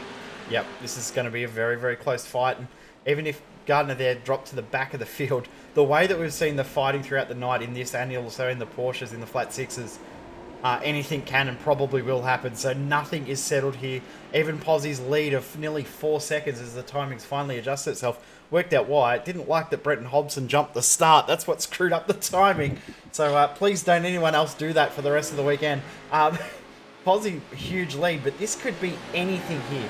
We could see any of these top 6 actually still win this race. I doubt Pozzie's going to lose it from here, but the rest of these positions, well and truly up for grabs. Last braking opportunity. Coxhead looks clear. Veld went too deep, and he's leaving himself open to Loxton here. This is going to be tight. Is anyone going to be able to take it into the final corner? Postlethwaite will cross the line first. There's no moves behind. Oh, Gardner! Oh! And Loxton as Postlethwaite takes the win. Coxhead second. Stevens third. Veld fourth. Reese Gardner is going to slow up and redress the position back to Brett Loxton and does give up the spot. So that is the position given back there. Well, I think we'll have to have another look at that. Corey Kitchen finishes in 7th. He'll be much happier than that, than his last time out in the Trucking Legend series. And I've just noticed that we've had a truck that has stopped out on the circuit. May have crossed the finish line, but we need to get a replay of that final corner there, because that was very, very tight there between Reese Gardner and Brett Loxton. We sort of could only see it in the background because we needed to watch the win across the line, but see exactly what happened here between these two at the end. Yeah, we'll see Reese pull out and have a look. I'll be honest, I think Reese actually had the contact happen. The contact happened quite early on in the corner. I think Reese actually had that corner. I mean, Reese is a very sporting driver. He's as well, so he probably would have looked at that and thought, it was a dive. I did go in the last second, so obviously readdressing it. But yeah, I kind of feel like maybe Reese could have held that spot. Didn't need to readdress that one because I think he was there. I think he was there at the apex. Definitely should have kept that spot. Yep. Well, we might hear from Race Control whether that was them enforcing that or whether it was Reese's own decision. But we'll get results from the race up on screen in just a moment as I click the wrong button once again. This is why I don't commentate much anymore, because it's much easier to focus on what I'm supposed to be doing. There we go. You're getting there. You're getting there. I'm getting there. I got it there eventually. But Postlethwaite wins after 7 laps of racing. Coxhead in P2. Daniel Stevens, podium, finishes in P3, just ahead of Hayden Veld. Brett Loxton in 5th position. Reese dropped himself back to 6th after starting in 3rd. Corey Kitchen in 7th. Nick Scrayev in 8th position. Aaron Gilbert in 9th. Bretton Hobson, one of the most bizarre starts to a race we've seen in a long, long time. He'll finish in 10th, and the rest of our field, unfortunately, didn't get a huge amount of TV time because racing at the front was just too incredible. Reese Harnell, Anthony Green, all 12 of our starters did finish the race in the end, which is what we love seeing. Yeah, that's good. Another fantastic race. Great to see this added on to the support series. Definitely going to be one to watch as we get further on in the route. I think a few people might jump in and have a go at it as well. So there's definitely plenty of time to sign up. If you've enjoyed what you've seen, definitely sign up, definitely get involved. It's definitely worth it. Yep, and don't go anywhere because we've still got more racing to come. We've still got the final race of the Porsches, the flat sixes to come, which there isn't many spots left in that. That's almost a full field of cars for that series. So next time we see the trucks out, will we see the trucks out next time? Let me double check the schedule.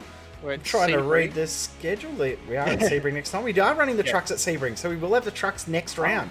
So in 2 weeks' time, we'll have the trucks back again. We're keeping the legends away in the truck, in the other truck, and we'll keep the trucks out. And we've got the V8s alongside it next week, next round. In 2 weeks' time, running the reverse sprint format. That'll be actually fantastic. Actually, I think Sebring will actually suit these trucks really, really well. So yeah, I'm keen to see that one next week. 100%. That'll be next round for this championship, that being the Trucking Legends. But we're going to go to another break, and when we come back, it will be the second race of the Porsche Flat Sixes series. here in the V8 Support Series for 2021, presented by racingsims.co.nz. Stay with us. We'll be back very, very soon with the final race of the night.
You're watching the V8SCOPS support series presented by racingsims.co.nz. You just saw the truck race where I made a bit of a fool of myself and Glenn Postlethwaite taking a dominant win there. But we're back for the second race of the Porsches, and it's going to be another 26 lapper to finish off the night. And once again, if you're just joining us, I'm Reese Gardner and it's Simon Mazzomo alongside me in the commentary box. Simon, the last race in the Porsches, Bo Albert has got an awful lot of work to do after his retirement. Brake pedal issues aplenty for him, the reason why we saw that big incident in the top 5.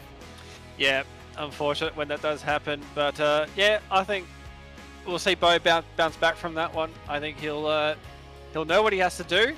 He'll just put his head down and get the job done. So looking forward to see how Bo can come back through the field in this one. But obviously practice going at the moment. Everyone trying to find their rhythm. Bo goes to the top on that lap as well. But yeah, it'd be interesting to see as you said, that last race shuffled the grid up a little bit. So there's a few guys like Cam Dance was one of them who sort of was down the back of the pack a little bit. So he'll be another one they'll be trying to come through as well. So it'll be interesting to see. This race, I think, is going to be very interesting for a lot of drivers.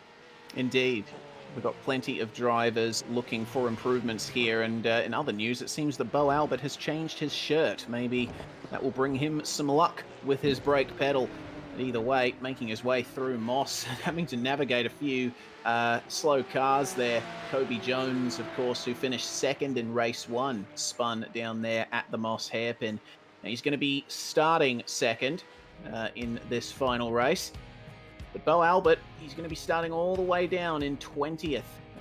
It's going to be quite a difficult, hard slog for him with only 26 laps to make up positions. I think the biggest issue for Bo Albert is he's going to have to nail lap 1. That's the entire deal, I reckon. Yeah, lap 1, when you're in that situation, lap 1 will either make you or break you in some respects. So you could gain a lot of spots. It's probably the best time to gain a lot of spots. Obviously, tyres are cold. Everyone's trying to get off the line and try and get that first lap in. So you can generally make a lot of spots off that one. But at the same time, because the field's so congested and compact, it can sometimes, if you put yourself in the wrong situation, it could either be race over right there and then, or can considerably set yourself back. So yeah, it's just, you just got to sort of see how it goes. You just can't really predict it or anything else. Just yeah, try and maximize what you can on an opening lap. Yeah, opening lap here at Mosport. is quite difficult, considering the amount of high-speed turns you have to navigate, and when you're right in the middle of a tight field of cars, it can be difficult to sight your turn-in points. We've also got to be careful, once again, of the grass by the sides of the racetrack. You touch one wheel on that grass, and away you go. But we've only got a few seconds left in the practice session. And Riley Preston coming round to complete another lap towards the end. He'll be hoping to avoid damage in this one and finally put his name on a winner's trophy here. That particular lap, 1:19.067, that is P1 in the practice session. So Preston making his statement. Yep, setting it right there at the dead. The grid will be up second, but be interesting to see how this one goes. Indeed. Race time. One more 26-lap race here at Canadian Tire Motorsport Park, and it is going to be Thomas Hinz and Kobe Jones on the front row. This grid is defined by the finishing positions from the previous race, as Riley Preston and Brett Hender on the second row, Nathan Norman and Cameron Dance on row 3. Luke Rosella ran out of fuel right at the end, could have finished on the podium, but he's going to have to start 7th in this one alongside Benjamin Faulkner, and it's Rob Harris and Sebastian Flock who round out the top 10. And we'll go just outside in 11th, Adam Moore. Sam Batty in 12th. Brady Baldwin in 13th. Jaden Mollenhauer in 14th. 15th will be Mark Noble. Isaac Edwards will start in 16th spot. John Courtney in 17th. Shane Best will start in 18th. Stuart Patterson in 19th. And Bo Albert, the recovery drive, out of 20th. And the last 2 spots on the grid taken by Reese Harnell and Sam Stride, who we saw retire in very difficult fashion at the end of the last race. The revs are starting to rise here, and the green flag will fly. Away we go. Race 2 of the flat sixes, and looked like a bit of a poor start there from Brett Hender and Nathan Norman. Cameron Dance is, no! 3 wide through turn 1 has taken out Hender and Dance. In the middle of turn 1, 2 more cars going off just behind. That's Jaden Mollenhauer and Shane Best coming together. So the turn 1 gravel trap is a war zone at the moment. We might have a safety car here. Yeah, that is just an unfortunate way to end this. Cars left, right, and center. I can see one car stuck in the barrier at the moment. Just trying to pick up on what happened on that start. Everyone seemed to. It was a bit of a. Like that 3-car group just had a bit of a rough start, but I guess just 3 into 1 don't go. And unfortunately, we've just seen a big wreck on the first lap. That's just really sad to see, considering how fantastic that first race was. Yes, indeed, that is disappointing. Adam Moore was one of the cars involved in the turn 2 scrap, but it's still on for the lead. Look who's made his way up to second already, Riley Preston, and into first as well. Trying his best to recover here, put his name on the winner's trophy that he felt he deserved from race 1. Move completed there on Thomas Hinz. It's not going to be fought by Hinsey, but now Kobe Jones together with him, our top 3, well ahead of the rest of the field now after that turn 1 smash. Riley Preston gaining the gap over Thomas Hinz across the line, and Bo Albert started in 20th, already up into position 6. This is a great recovery so far. Yep, that's it. Well, that start has definitely made him in this one, so he's right in the thick of it as well, so he should be able to get himself up into P4 at some stage. You can see him battling with Sebastian Flock at the moment. He'll also have Luke Rosella to fight as well, trying to look around the outside. Sebastian's actually going to roll out of it and give Bo the space. So Sebastian thinking better of fighting. So now Bo Albert's going to have Luke Rosella right in front. Luke actually had a very bad run off that corner. Bo had a really good one. We'll see if that draft is actually going to be playing effect. Isaac Edwards around at the moment at Moss Corner. That corner catching a lot of drivers out tonight. Yes, indeed, especially in these early laps when the tyres are still cold. Virtual Racing School replay for you now. This is what happened to Isaac all the way down at Moss, and it's very easy to get this turn wrong. He was a little wide on entry and took a bit too much curb, which massively unsettled the car. I think it's fortunate that these other cars didn't hit him. Brett Hender having to go to the outside of the turn there. As we were on the replay, Bo Albert has completed the move on Luke Rosella. Here is a replay then of the start. We'll try and dissect what's going on here coming into turn one. So what ended up happening was Nathan Norman on the inside of these guys hit Brett Hender, who goes right into Cameron Dance, and that's big damage for the Kiwis' left-hand side. Hender was able to recover through the gravel trap just about and get it going again, but then continued into turn two, and Bo Albert, I think, really got away with it there. Very lucky. Oh, I didn't even notice that one at all. Yeah, Bo really went close to getting taken out in that one, so yeah, fantastic job of looking at his start at the moment. Look at that for a launch. Oh, my grass. Just absolutely splits the field. You can see the accident happening in front. Can't see anything with all that smoke as we come out the other side. Obviously taking the opportunity, goes to the inside, but then you'll see on the outside, there's cars going everywhere. So lucky. Oh, and you just see more cars being in the background. So Bo, if he had any spare lives left, he'd definitely use it in that situation. So, yeah, very good start there from Bo. Indeed, it took a couple years off my life too, I reckon, but Albert is up into fourth place now, and he's got clear air ahead to the top three, which are Riley Preston, Kobe Jones, and Thomas Hins.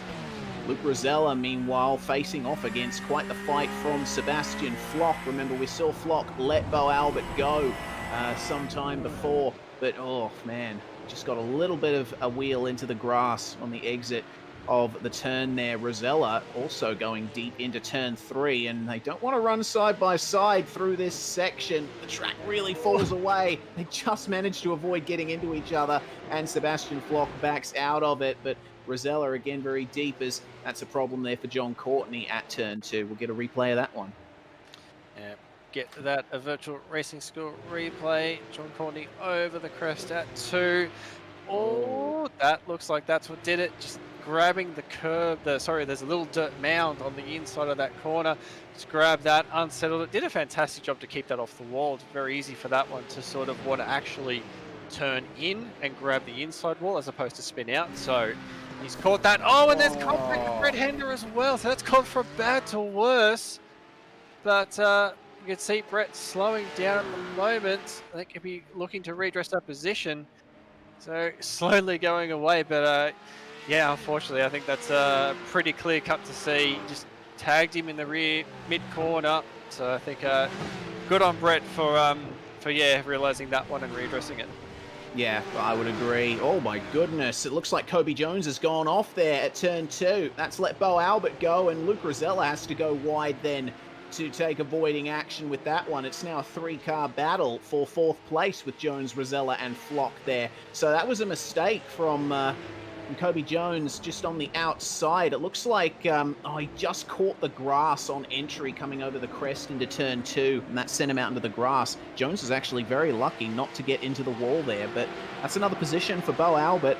But his pursuit of Riley Preston, I think, is not going to be successful, because Riley Preston is way out in front. I'm thinking that's like almost 3 seconds ahead of Thomas Hins, 2.7 on my timing to be exact. Yeah, and you can actually see, looking at the last lap times they had, Riley Preston was about a 10th faster than Bo. So Riley's got the pace at the moment with a bit of clear air. Bo just can't quite match it at the moment, but it is only lap 6. There's still a long way to go in this one. It'll be depending on how well the car holds onto its tyres. You may find that Bo Albert might have a bit more pace as the race goes on, but yeah, that gap at the moment, it's obviously a big gap to try and bridge. So we'll just have to wait and see whether or not, if Riley can keep the pressure on at the moment and keep pushing that gap out. Yes, indeed. Well, here's a big battle for the last position in the top 10. Sam Batty with Mark Noble getting a very good exit up the inside of the turn 3 exit, and they're going to be side by side over the crest. Batty gets on the brakes and lets Mark Noble go. With Reese Harnell taking advantage as well, moving through at Moss. And nice clean battling back in the field between those drivers. Rob Harris, meanwhile, has managed to get alongside Sebastian Flock and has moved just ahead, and continuing to pursue Luke Rosella who has lost quite a bit of time to Kobe Jones up ahead, but this is a very tight battle for these positions. Top 5 position potentially for Rob Harris. Can Luke Rosella hold him off?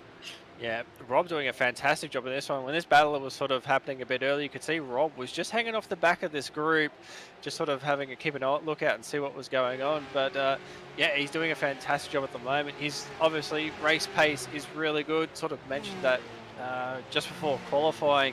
Haven't raced Rob a lot myself. You know, his race pace is just where it's at the moment. So he's doing a fantastic job. He's going to have Sebastian all over the back of him at the moment. Obviously wanting that position back. You can also see Benjamin Faulkner as well in the background, keeping an eye on it as well. So yeah, fantastic job at the moment. We'll just wait and see. Luke's starting to push that gap out a little bit at the moment, but I think this battle pack will stay together for a little bit longer. Oh, big lock up, that's Luke off. Oh yeah, way off, and just kissing the barriers as well. I don't think there's going to be damage from that, but definitely a couple of lost positions and a bruised ego for Luke Rosella. So that promotes Rob Harris then into the top 5. Sebastian Flock wants some of that pie though. He's in the draft. I'm going to try around the outside of turn 8, which we've seen is possible in the previous Flat 6 race. Just a bit later on the brakes, and Harris gets it done into the corner. Manages to, manages to close it off on Rob Harris around the outside. Fantastic stuff. Yeah, that was a really good move right around the outside there. So seems to be, we didn't think it was possible at the start of the night, but everyone seems to be proving us wrong. That outside move is just working out so well for a lot of drivers. We're looking back at the pack a little bit. Oh, there's a bit of damage for that car. I was the car involved in the race earlier. We'll get a virtual racing school replay. And looking at an overtake in this situation. Nathan Norman going to be having a look here on Mark Noble. Coming into the final 2 corners, look like it's going to be a bit of a stamp. Yep, stamp was definitely sent and job done. Really, really nice move there. Yeah, moving up into P11. So yeah, fantastic move there. Yeah, very nice. Using some of the curb on the inside of the last turn as well. That's going to help you to rotate the thing and keep your grip going as we focus on Mr. Hinz, winner of race 1. Course in second and a long way to that lead, and Jay pointing out that his bed is made. There's a very nice presentation there for Thomas Hinz. But he's got Bo Albert chasing him down here, and going to compare lap times as they come across the line. It's 1:19.727 for Thomas Hinz, 1:19.326 for Bo Albert. That's 4/10 on that lap alone. So Bo Albert is massively gaining on Thomas Hinz here. Of course, both of them on our Zoom feed for tonight, and you can see just how hard Bo is working in his sim shed. Yeah, working very hard. You can see concentration to the max. Surprised not to see him wearing actually weird slide coat. Not wearing gloves tonight. Like used to seeing him with some very high quality stuff, but yeah, obviously finding that the gloves are not needed in this car tonight. Yeah, apparently. I guess you could say that the gloves are off as he is pursuing that position. I'm very sorry. Very sorry. I think that was a semi-face palm from Bo Albert. Maybe he heard that. But on the headlight flash button is Bo, letting Hinzy know that he's on his way, as that's Adam Moore at a standstill, and that looks like the safety car on standby, but Adam Moore is going. That's at turn 2.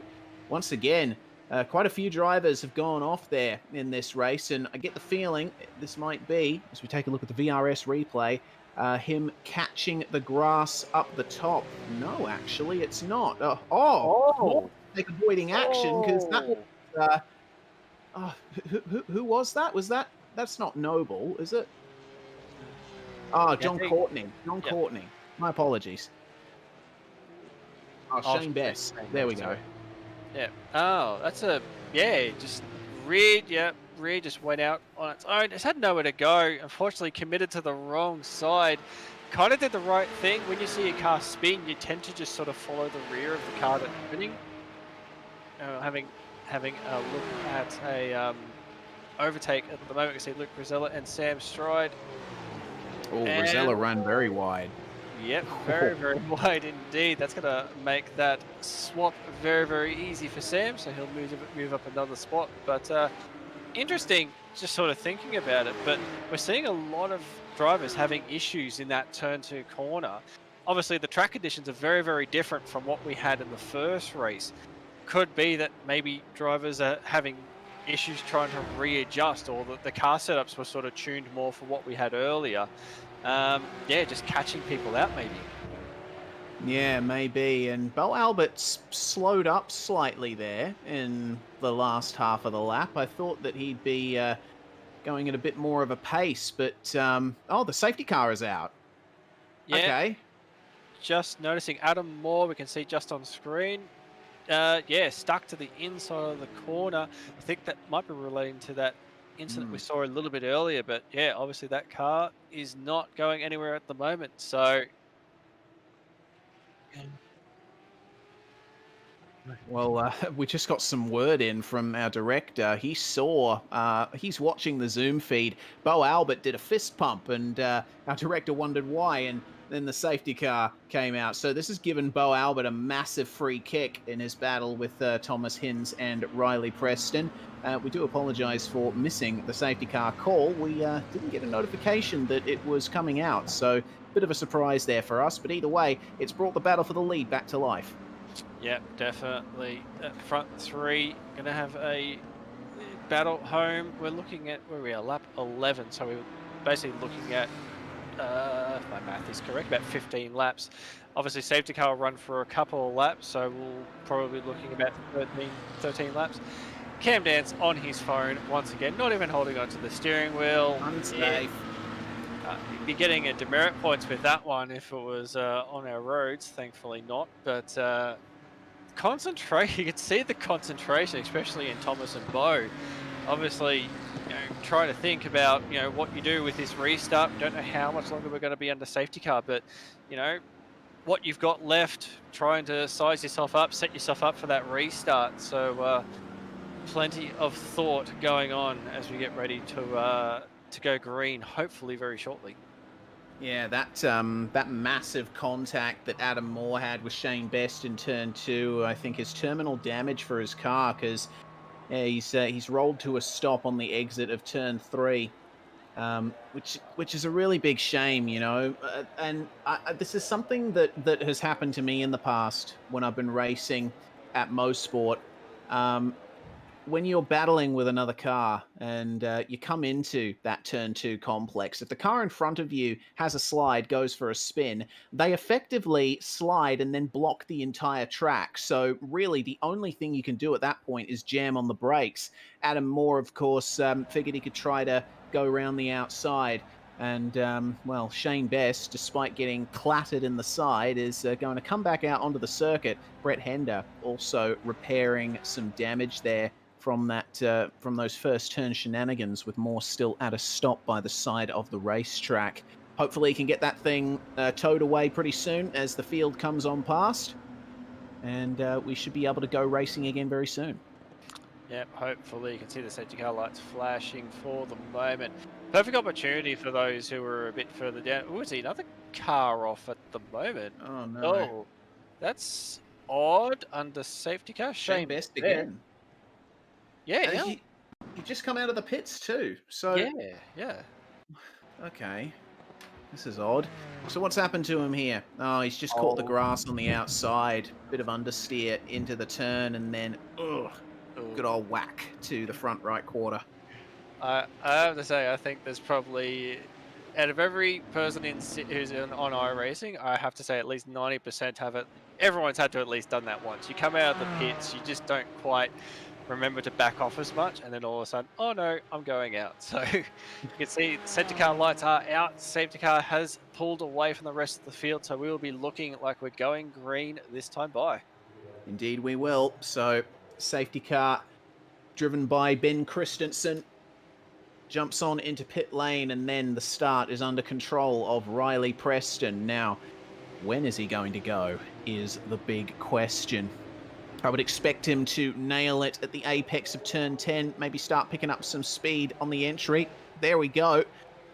He does pick it up a little bit early, but Thomas Hinz and Bo Albert are wise to it, as is Kobe Jones behind. We're back to green flag racing here in the flat sixes as we start lap 13, and Bo Albert is going to want to waste no time getting past Hinzy, with Preston really already starting to pull a gap coming down into turn 2. This is a wonderful view. You really get a sense for how big of a drop it is through these turns at Mosport.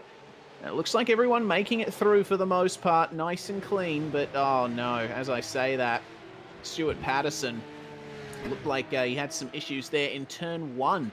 A bit of damage there for him. Yeah, just going back and trying to have a find out what happened there. But yeah, a lot of damage to that car after that one. But yeah, the battle for up front continuing. You can see still hasn't really, and there we go, trying to shake the draft already. So Hinz getting a big toe at the moment, dragging Bo Albert with him as well. They're going to try and go around the outside. Riley goes defensive straight away. Hinz try to go on the outside, but Bo's going to pick up on this and think, you know what, you left the door open, I'm going to have a look in here as well. Around the outside, we're going to get to the final corner. He's going to have the inside line, just using the curb a little bit. Oh no. Oh, Hinzy not happy with that one. Big shake of the head there.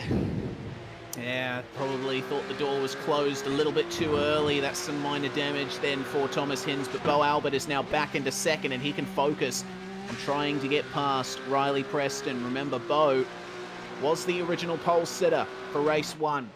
So in terms of one lap pace, you'd think he is the fastest car out there. Riley Preston's been able to hold on to this lead and keep it going wonderfully during this race. As, oh dear, we see another problem for Shane Best coming out of turn 2. It really seems to be his least favourite corner, as that was a mistake for Riley Preston coming into Moss. That's opened up the door for Bo Albert, and he's going to get alongside on the exit. Thomas Hinz now has a double draft. What's going to happen coming into turn 8? This is going to be interesting. Oh, Hinzy sees a gap. No! No! Riley Preston wanted to move over, and ultimately that put Bo Albert absolutely a cropper. So that's going to be, oh man, Bo evidently extremely unhappy there. I don't know how to call that. I think Preston could certainly have afforded to stay right. Obviously, he tried to cover off the advance of Hinz, but there was already an overlap. Yeah, I don't. I think I might be calling this one a little bit differently. I don't know what Thomas was thinking was going to happen there by making it 3 wide. Yeah, it is difficult to call. It's a difficult situation, but I don't know what Thomas was Hinzy thought he was going to do by making that 3 wide, honestly. So yeah, and it's majorly unfortunate. I was just about to say these two are just picking up where they left off from in the first race, having an amazing battle. But yeah, that's just so unfortunate to see. So unfortunately, we'll see what happens. We'll get it on replay as well. We'll have a look and see what happens. Yes, indeed. Well, this fight here, this is a replay of Bo Albert making the move for second place versus Thomas Hinz. And speaking of Thomas Hinz, back on the live feed, it looks like Kobe Jones has snuck up the inside of Hinzy coming into the S's, and Hinzy is trying to fight it, but Jones has managed to spin it. So Thomas Hinz again getting away with it, but Riley Preston is going to be right on the back of him. But coming down out of Moss, you'll see that Preston makes the error. And I think Hinz would have had a big run there. And I don't know, I guess he could have probably gone more to the left, try and stick all the way to driver's left to try and avoid Albert and Preston. But you'll see what happens shortly. There's the mistake from Riley Preston. Bo Albert sneaks up alongside. Now that's compromised both of their exits. And Hinzy, carrying a lot of momentum, sees he can try and make it 3 wide as they come up to the right-hander. I mean, yeah, Preston.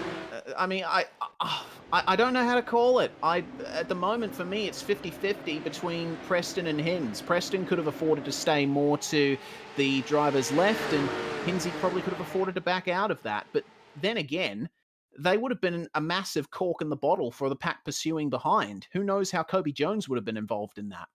Yeah, I'd love to be able to see how much overlap Thomas Hinz had, because that's the thing. Like, they may have looked in the mirror and thought, well, he's not going to have a look there. I could sort of come across, and at the last second, all of a sudden, Thomas has his nose there. Yeah, kind of with you on this one, Reese. It's either way you go with it, it's kind of like two people were sort of involved in that one. And unfortunately, Bo Albert's been the one that's actually ended up the worst out of this, because at the moment they're still battling for the lead. So, yeah, you just got to feel really gutted for Bo. He's had two fantastic drives. You know, to come from the back of the field up into fighting for the lead and then have that happen. Yeah, you really got to feel for Bo. It just has not been a fair night for him tonight. No, certainly not. Well, we look further back in the field at the 42 of Sam Stride. He's got Luke Rosella and Nathan Norman up ahead of him, and those two have actually gotten past him on that lap. Stride was ahead at the line, so that's another position lost there, with Benjamin Faulkner keeping his position in the top 5 for the time being, but he's got Rob Harris right ahead of him, and that's going to be a great battle, as well as this one. Through goes Riley Preston on the outside into the race lead. He's finally managed to get a run on Thomas Hinz and puts himself right in front just in time for turn 10. So back to business as usual then for Riley Preston. He managed to escape from that incident with minimal damage, and I would expect that he'll start to try and gap Hinzy now. But Luke Rosella, with the view of all views here, battle for the top 4, with Benjamin Faulkner in hot pursuit of Rob Harris just up ahead. I've got to hand it to Rob. Started in 9th and up into 4th. It's been a great drive for him so far. Rob's doing a fantastic job as well. And someone else worth noting, Sebastian Flock, actually just hanging off the back of the podium spot at the moment. He was in this battle pack with Rob Harris as well. So, you know, obviously getting a bit of an advantage out of that incident that happened, but still fantastic effort there. Thomas Hinz all over the back of Riley Preston, trying to stick with him. We can see Luke Rosella going side by side with Benjamin Faulkner into Moss Corner. And look, at very sideways from Benjamin as well. Looks like it's going to be a bit of a battle going on here. Luke's got the draft. He's going to look to the inside. Benjamin not really going to fight too hard, not try and defend it. You can see Sam Stride in the background as well, getting the toe. Is he going to have a look as well? Looks like Luke will get that spot. Oh, that's Riley Preston. Something's happened to Riley Preston at the very end of the lap. That's at turn 8. S's. Yeah, at the beginning of the S's. Okay. Well, instant VRS replay then. See what happened to Riley Preston. Was this contact with Thomas Hinz, or did he do this all on his own? You see him trying to break the draft, and no, he just caught the grass on the entry, and that is a huge slide, and bam, right rear, getting a fair whack in the tyre barriers. So, man, again, it seems like both of our fastest drivers just not able to hook it up. So you'll see as he comes over the crest, just a little bit too much grass. Oh, Preston will be so frustrated with that. That is not much at all. That is the tiniest little bit. And because that corner's going right, and they carry a lot of pace too into that braking zone. So it was just enough to unsettle the rear end. Yeah, at that pace, you're not going to hold on to it. That thing's going to go on you. So it looks like he's avoided a lot of damage. Just having a look at the back of the car at the moment, doesn't look like it's badly damaged. So might not affect the pace at the moment. He's going to find himself way down the field at the moment, having a real quick look. Picked him up in, quickly trying to find it. 10th place at the moment. So plenty still to fight for. There's a few spots in front of him. We'll probably get those ones, but battles. Oh man, Nathan Norman there going up the inside of Sam Stride in the final corner.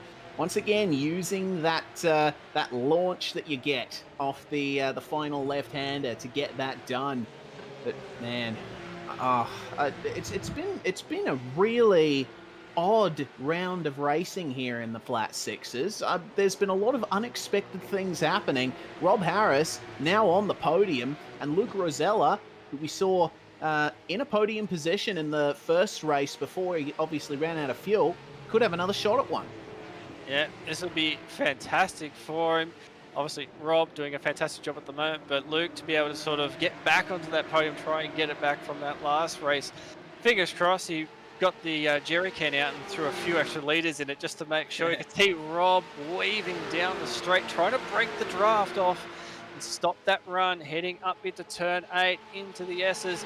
That draft doing a fantastic job. He's going to leave the door just open around the outside. Obviously doesn't feel like Luke's going to be able to get. Whoa. Luke's going to do it. A bit of a slide from Rob as well. Rob just turning it a bit too early, but that's it. Luke is going to go through back onto a podium spot and he's slid it off the corner.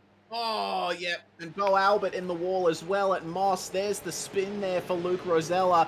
Ah, that's a shame. For me, that was one of the moves of the night that Luke Rosella put on there. Just picked up the throttle nicely in the middle of the turn 8 section.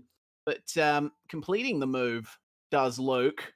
And you'll see that he just got the rear end away from him, coming off the apex of the final corner and big contact with the pit wall. It's going to be some big damage for that one once again.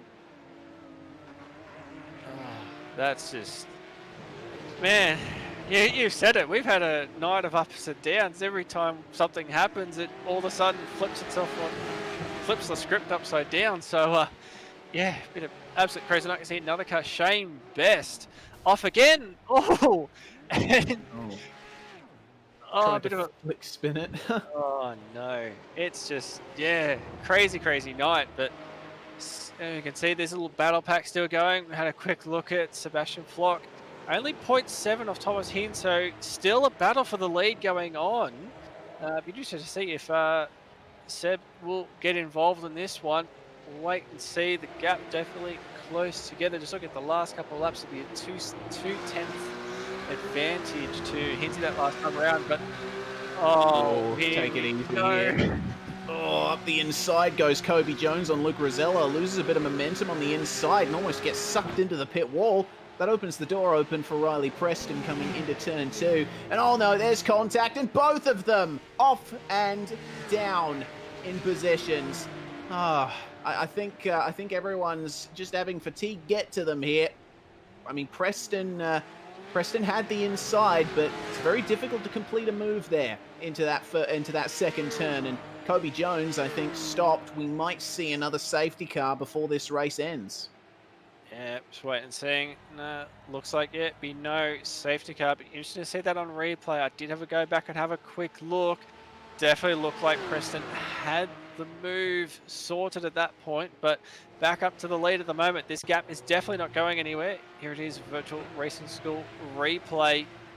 Have a bit of a look. You can see Corey Preston, Riley Preston, fantastic run, and yeah, Jones just turned in there. Yep. But I don't blame him for doing that, because turn 2 is very much a one-line affair. If you're even slightly wide on the turn-in, then you're pretty much on course for getting into the grass, and then that wall on the outside you can see in the background. So, yep. I don't know. I think a 50-50 racing incident for me. Yeah. No, 100% right. You don't want to get caught out there, because I think that would have been worse off for Kobe at that point. But, just unfortunate again. Just fantastic racing. Just, fortunately coming to just not finishing the way we would like to see it. But this battle for the lead's definitely still going ahead. Looking at when they get to the line, they'll have 3 laps to run. But Sebastian's definitely having a run at Thomas Hinn at the moment. That last lap, Sebastian was 0.3 quicker. So there's definitely still pace in this Pursuit Sim Porsche at the moment. So Hinsey gonna have to defend this time around. He had to defend again from the last one. Had a charging car at him. I believe it was Riley in that last one as well, charging at him right at the end. Sorry, Kobe Jones in that last one, challenging for the win right at the end. But he's going to have it again. He's going to have to defend in the last couple of laps. But looking at that last lap, they were 0.001 separated them that time around. So nearly identical lap times from these two. So, this is going to be good. This is going to be a good battle to watch come to the end. Absolutely it is. Can Sebastian Flock come away with a surprise win in this first round of the Flat Sixes? We'll find out in less than 3 laps' time. We're hearing also that Thomas Hins's incident there with Riley Preston and Bo Albert that kicked all of this off is still being reviewed by race control, so there may still be a penalty coming Thomas Hins's way, but we'll find out before the end, hopefully. Meanwhile, that battle, Sebastian Flock well in the draft of Hinsey, and Thomas Hins will be carrying very slight damage to his bumper with that incident with Albert and Preston, but he seems to be holding on very nicely up at the front of this field, and Sebastian Flock is going to have to find a little bit more. He's not going to find much there if he runs wide on the exit of the second last turn like that, but the battle further back for 4th place is well and truly on as Nathan Norman goes for it on Benjamin Faulkner, and he is through. Very nice move there at the final turn. Next target, Rob Harris. Yeah, I was looking at that. Was a fantastic move there. Everyone seems to be getting those moves down there. We can see another battle side by side. John Courtney battling with, trying to pick up who he's fighting with at the moment. Coming out of the last corner. That was actually Isaac Edwards as well. Actually, fantastic move there from Isaac. Having a bit of a quiet one.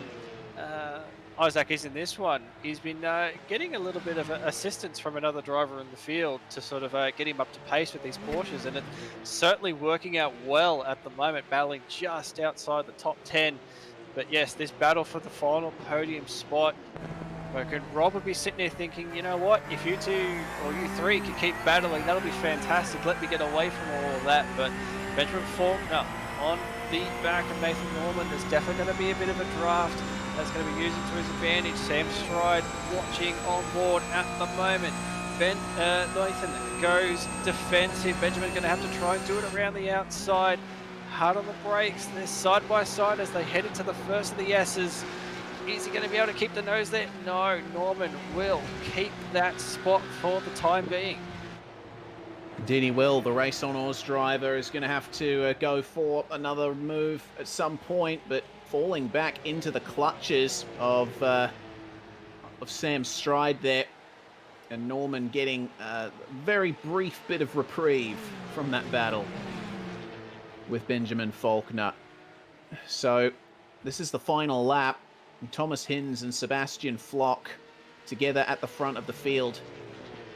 It seems to me that Hins has done everything he needs to take away a double victory here tonight, but of course it is going to still be under question thanks to the incident with Preston and Albert on the back straight.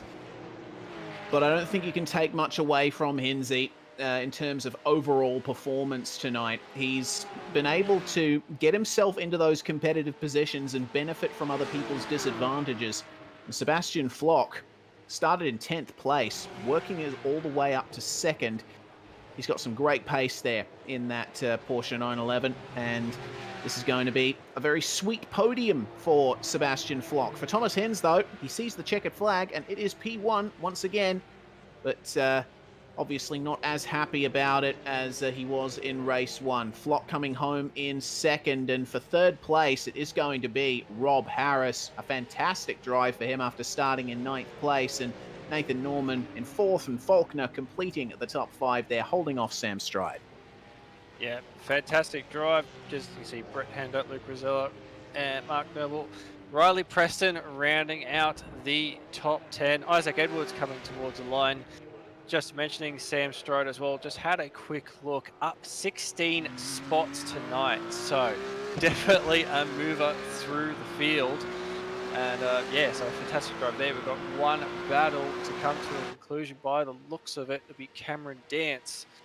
And Cameron Dance defending against Sam Batty as well. But looks like Cam will probably hold on to that spot. Yep, looks like he will hold that one. So they'll come to the line in 15th and 16th place. Well, finally everyone can calm down and debrief after an interesting night of racing in the Flat Sixes and the Trucking Legends. But Bo Albert, I think, probably the biggest loser of that night. He had a great night, did Bo Albert. He was on the pace, put it on pole, and drove fantastically, but taken out with stuff pretty much outside his control. That brake pedal in race 1, and then the incident with Thomas Hinz and Riley Preston in race 2. So he misses out on some valuable points there, but it's going to be Thomas Hinz who comes away with the double victory on the track here tonight. Of course, still questions over whether or not he'll be penalised for that incident. Flock and Harris complete the podium there with Norman and Faulkner in the top 5. It's Stride, Hender, Rosella, Noble and Preston, your top 10.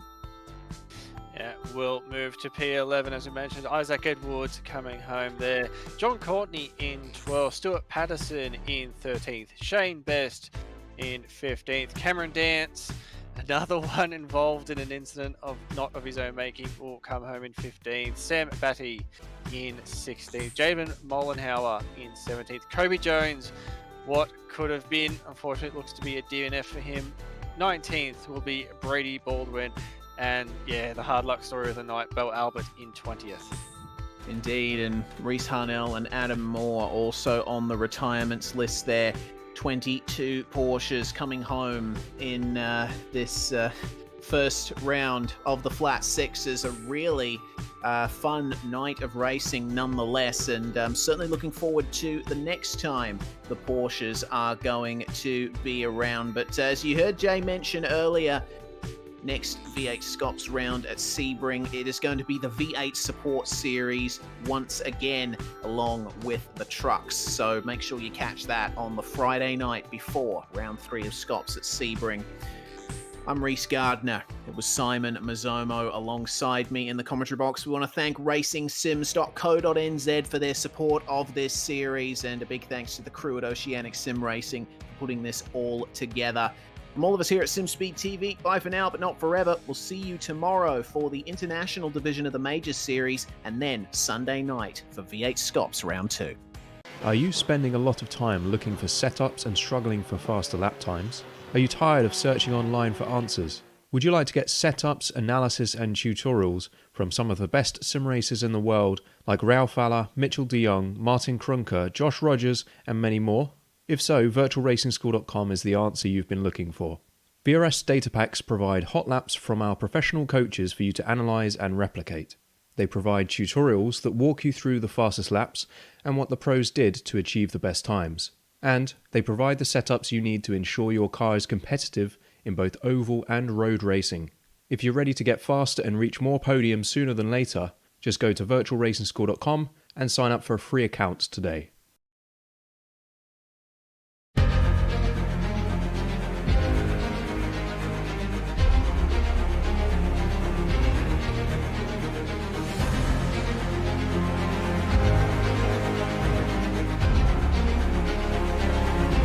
Fantastic. This is GT racing right now. He's got traction, he's got everything outside of both of them! Maloney! Oh, he's taking Anderson. Anderson's up top. Oh my god! Oh, big crash! Oh my goodness, half the field's gonna get rolled! Six very close. These guys are want to make their way through the field very quickly. Oh, there we go! Oh no! That's massive!